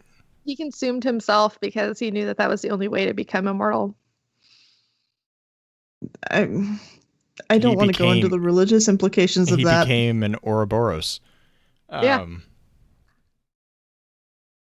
That's what you meant, right, Green? That's what I meant. Shoutouts. More alchemy. Pig farmers out there. Oh my God. Keep doing what you do. Please don't come find me. I hate all of you. That was actually like the driving storyline behind the majority of the Hannibal series. I love Hannibal so much. That was a huge component of it, was the pig farms. Like all of season 3, wasn't it? Or was it season 2? I haven't watched the TV. I've only read the books. Like in the books, it's a huge aspect of it. It's the pig farm. You have to watch it, Blue. I will. I put it on my list. It's artistic and beautiful, and Mads Mikkelsen is like a gift to humanity. I actually just watched something, Polar. I watched Polar. He was really good at that too. Thumbs are so pretty. So Green, how about those shoutouts? She's given up. I feel like our job is complete when we get to the point. When we get to this point, my job here is done. I don't watch horror movies. I don't read very much horror. There's a reason I majored in psychology with a special focus on thanatology. Glad some people can do that. I'm just not one of them. Mm-hmm. I mean, in all honesty and in full seriousness, it does take some strong stomachs to read about some of the stuff. Like it really is actually, all jokes aside, it is disturbing. It is. I mean, yeah, it is. But that's where It gallows is also humor saves you. funny. That's where gallows It humor is. saves you. Yeah. It is also funny, but shout out to you guys for having strong stomachs, and shout out to me for having ate long enough ago that my stomach stayed in place. Yeah. I'm really proud of you, Green. You made it this far. I had last week as a warm-up, so it's fine. It's me. It's a me, Blue. I don't Shout even out, know, guys. shout out to Green for putting up with our shit. Like, just honestly, like, I'm just gonna say it. Like, God damn it. you don't understand how much random crap we subject her to throughout the week. Or at least I subject her to. I'm pretty sure Orchid does too, but like... I'm pretty quiet. I don't know about you. Lately, Well, it's just because I've been... but before I was getting all sorts of stuff from you. Oh, it's just because I've been sick. Like, just wait until I'm not sick anymore. There's a light at the end of the tunnel. I'm gonna double down. Oh God. I won't be able to open my phone anywhere. I already fixed that with the lore hub. I just think that's funny. I think Speaking of Lore Hub, if you'd like to join the lore server, where Blue Orchid, myself, and Ella Mist, and a bunch of other really great lore folk are at, you can hit up our link that's tied to the Twitter. Yay. If you go in the description of our Twitter, and Orchid has it in hers, and I need to make sure I put it in mine because I'm behind on that. I know Anyway. Focus Fire has the link tree on it. That's the easiest way that I've found to keep everything in one place. But that being said, go for it, Orchid. No, Guardians of Lore has it pinned on our Twitter page as well. So we have an invite there. That So means what that you're they also saying have is the I'm the only image pinned. person. That means that you have the image pinned to the top of your Twitter. We do. Yes! It's really, really funny. Yes! I feel so accomplished. I love it. I'm here for it. I wondered why I've gotten more influx in. Yeah. This isn't what I owe. Anyways, thank you for your time. And until next time, remember, with wisdom we conquer. Stand strong, stand tall, and keep exploring. Jesus Christ. You too. That's going to be your censor noise. Jesus Christ. No, the drum beats. Bum.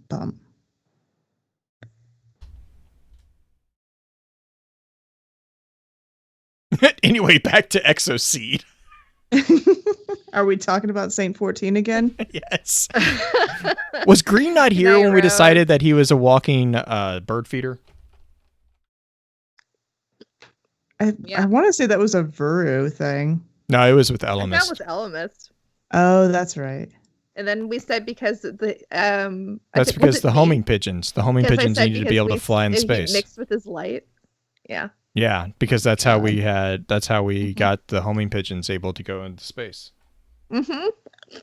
From Mercury Accurate. to the tower. Uh-huh. Yep. Just accept it, Green. Yep. It's true. I sent you a too. picture of the I sent you a picture of it, didn't I? I don't remember. Possibly. I have a screen cap of it. Of the bird seed that's in the lighthouse. Oh, yes, you did. Mm-hmm. Mm-hmm. Did I send you a picture of Cthulhu, No. your Lord and Savior? Yeah, you put that in the group chat. It was in the Did super you put sneaky. it in the group chat? Oh. Yeah. If you did, then I probably saw it. Or it was muted and you just scrolled past it. It's fine. This is also I might have possible. had you guys muted. I What? know. During That's the so 24 rude. hours I muted it because So there's spoilers rude. in it. So we did not have spoilers. Spoilers! That was such. She's just cautious. Spoilers! She's the kind of person to put 2 condoms on. I put 18. Well, there's 0 condoms right now. So Oh. yeah. What was the Well statement then. gonna be before you corrected yourself? Well, Oh, that's terrifying and also adorable. Yes, it is adorable. I love it. Hello, Lord. Duck. I'll put it on Quack Twitter. That's the Thulu. easiest place, guys. It's from Critical Role. Yeah, it's from Matt Mercer. It was a one-shot that they did for Sam's character, Tarrington Darrington III. What? You can't just interrupt your sentence there. Yeah, right. Right. Like, I was going to put 18. No, I mean, there's none involved. Like, what? Oh, like, Viru, it's because I have a girlfriend. There's no dicks involved. Then why was there a number before you stopped yourself? Because I just wanted to say a number. 18 even. I know. Well, that's where I was like, I'm like, what the fuck is that number coming in from? Like, yeah. He's fine. We know you kinky. It is absolutely okay. Sex positive here. Yep. And we've entered the FFC After Dark. Do you have the chat, or not the chat, the folder for the downloads? Yeah. Blue? No. Give me a second. Guy has been liking a lot of my shit lately. Yeah, he's been active. He's been super active. Yeah, he has. I need to go back and look and see. Bye, Doom. See ya, Doom. I'm on main. Yeah, I know. I'm definitely on main. How is on main further than kinky? Like, wouldn't on main be a type of kink? I don't know. I think it's because I'm on main. Am I only kinky on main? Are you? No. Then no. I didn't think so.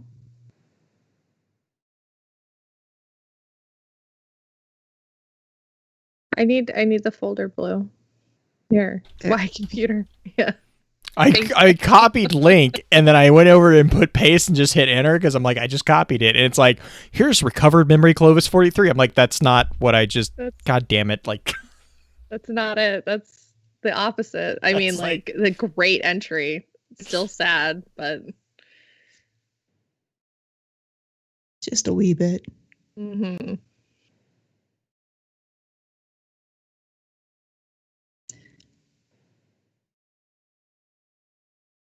How is the girlfriend, by the way? Struggling. We are struggling because California and Oregon are locking down again. And so we might not even be able to see each other at Christmas because we're definitely not seeing each other at Thanksgiving. Damn. And so it's going to be a whole year since we've seen each other if it gets until Christmas. And it has been a very rough year. And there have been a lot of challenges. And we don't talk as much as we used to. And it's the long distance relationships are hard, and we're trying our best. It's just one of those like one day at a time kind of things. I gotcha. So, oh no, it's just one day at a time. Yeah. Damn. Yeah, we're trying. We're doing our best.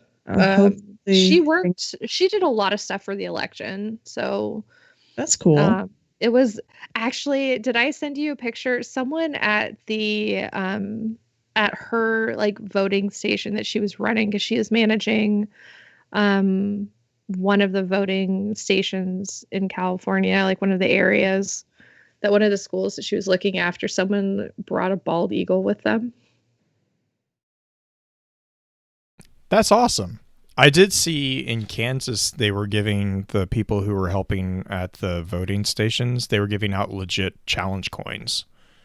Like it was like the I voted sticker, but it was an actual challenge coin. And it was like, it was really, I'll have to see if I can find the image of it.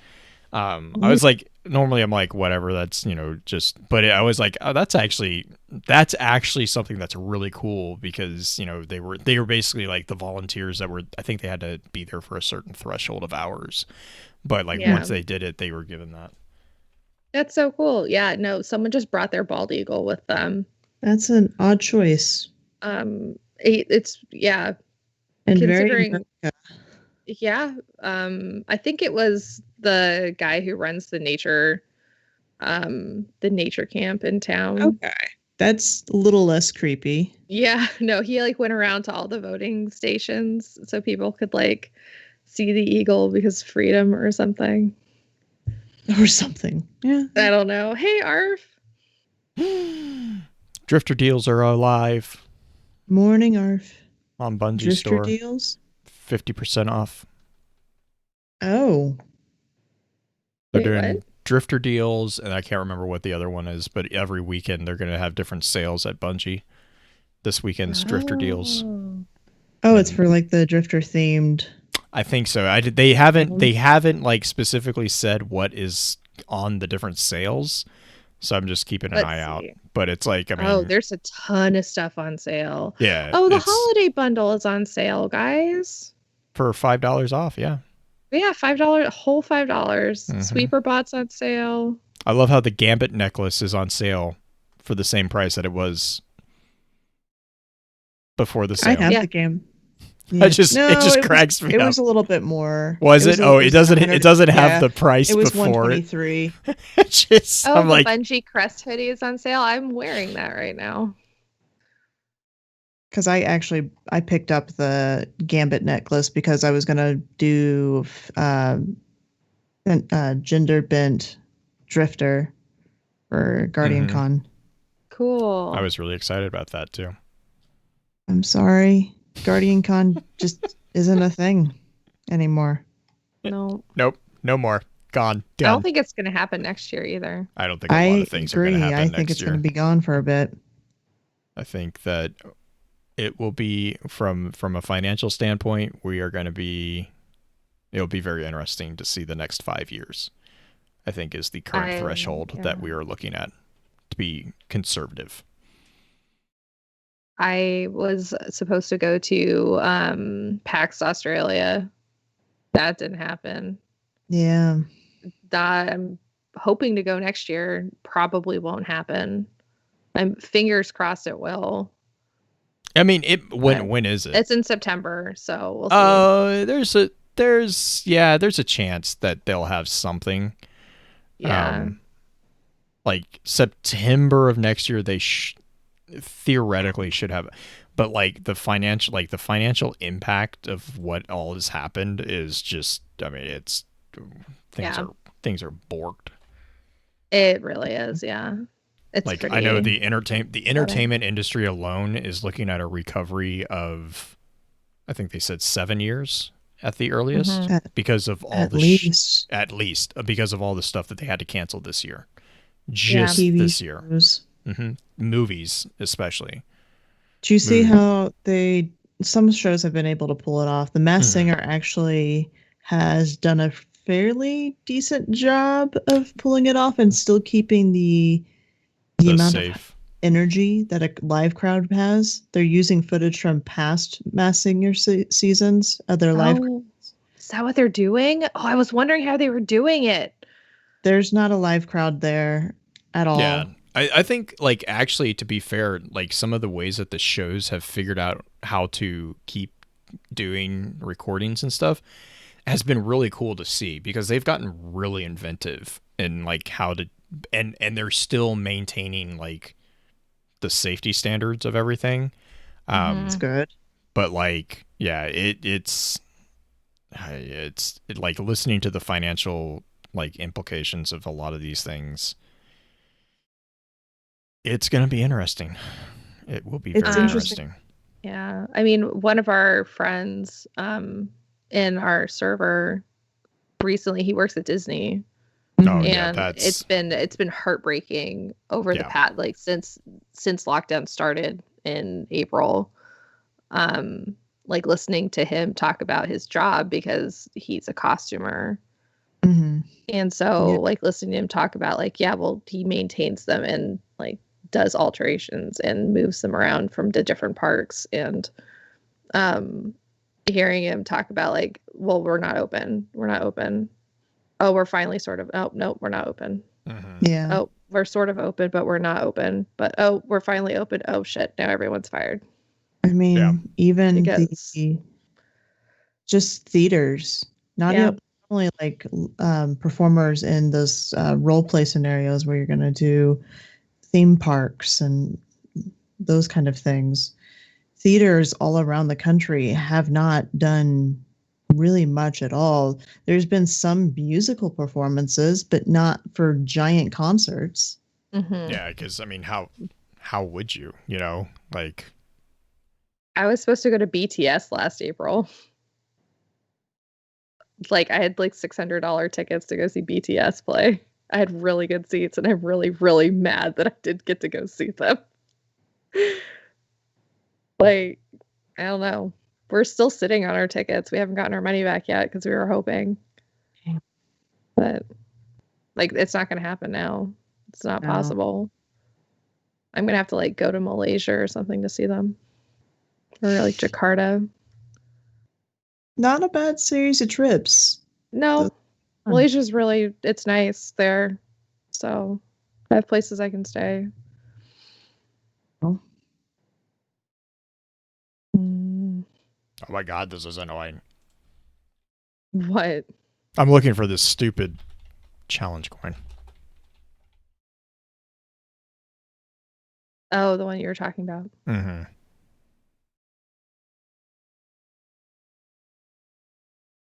Oh, man. Hey, guys. It's the weekend.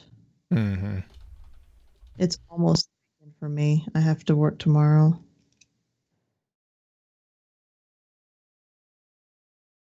This is really annoying.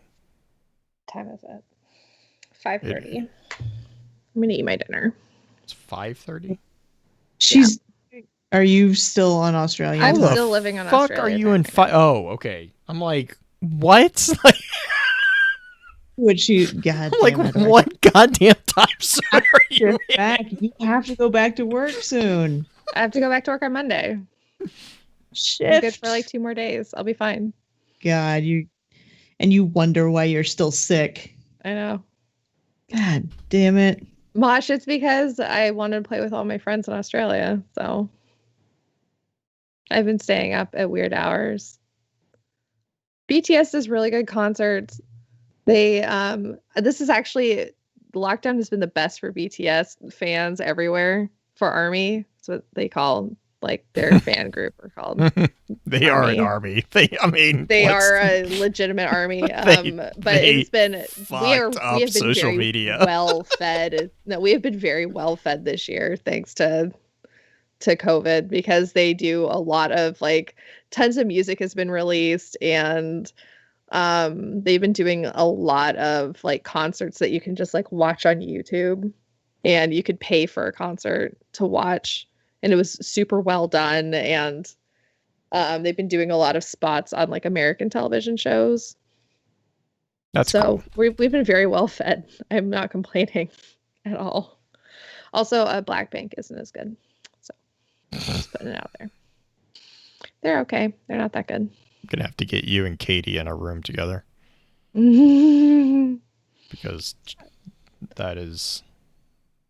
I'm trying to think. I can't remember if it's... Twice is better than Blackpink. Fight me. Yeah, never fight them. Just don't. It's it's gonna end badly. No, like, Twice is the best. Twice has an emote in the game. Blackpink doesn't. So... Does it really? Yeah, Twice has an emote in the game. Don't worry, Green. I don't know half the time what I'm talking about, and I hang out with enough of them. I just don't have any exposure to it. I don't know how.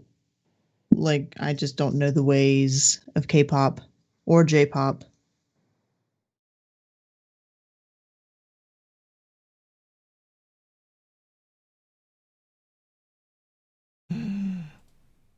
That is an awesome... Yeah, the beguiling dance is Twice's, like, ooh-ah dance from their music video. So if you have the beguiling dance emote, that's twice as K-pop dance. So you can look it up.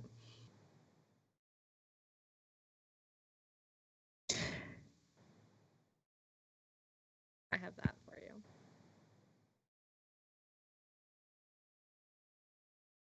I just learned what that show is today, actually. Blue. Oh, it's a show? I just like the image. Yeah, it's here. Is that the Markiplier? Yeah, no, that's right. Markiplier and Elliot? I think that's his name. Ethan I knew it was Crank name. gameplays. Crank Yeah. gameplays. Cole was explaining it to me earlier today. They did a video every single day for a year. Yeah. Of them. Because that's what that means is it's Latin for it's like unus. Is it anus? Year. Unus. Anus. Yeah, 1 year is what it translates to. Mm-hmm. And then I guess there's Memento Mori somewhere in there, but Memento Mori is Remember Death, which is a great thing as far as like the use of that term, the history of how that term has been utilized. Mm-hmm. The great poet too. Hmm? Nothing.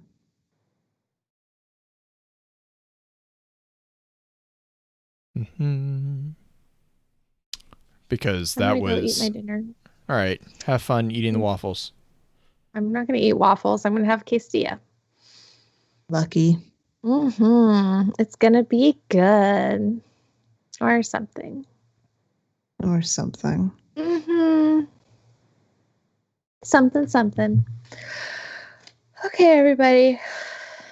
Chat, I love you. Bye, Orchid. Flaccid pancakes. Have a good night, everybody. Don't do anything I wouldn't do, which leaves the door wide open. Bye. Good night, guys. All right. I'm going to head off too. All right. Stream. You guys have a great night. We will see you next week. Bye. Bye-bye. Now I got to find the off button. Up there.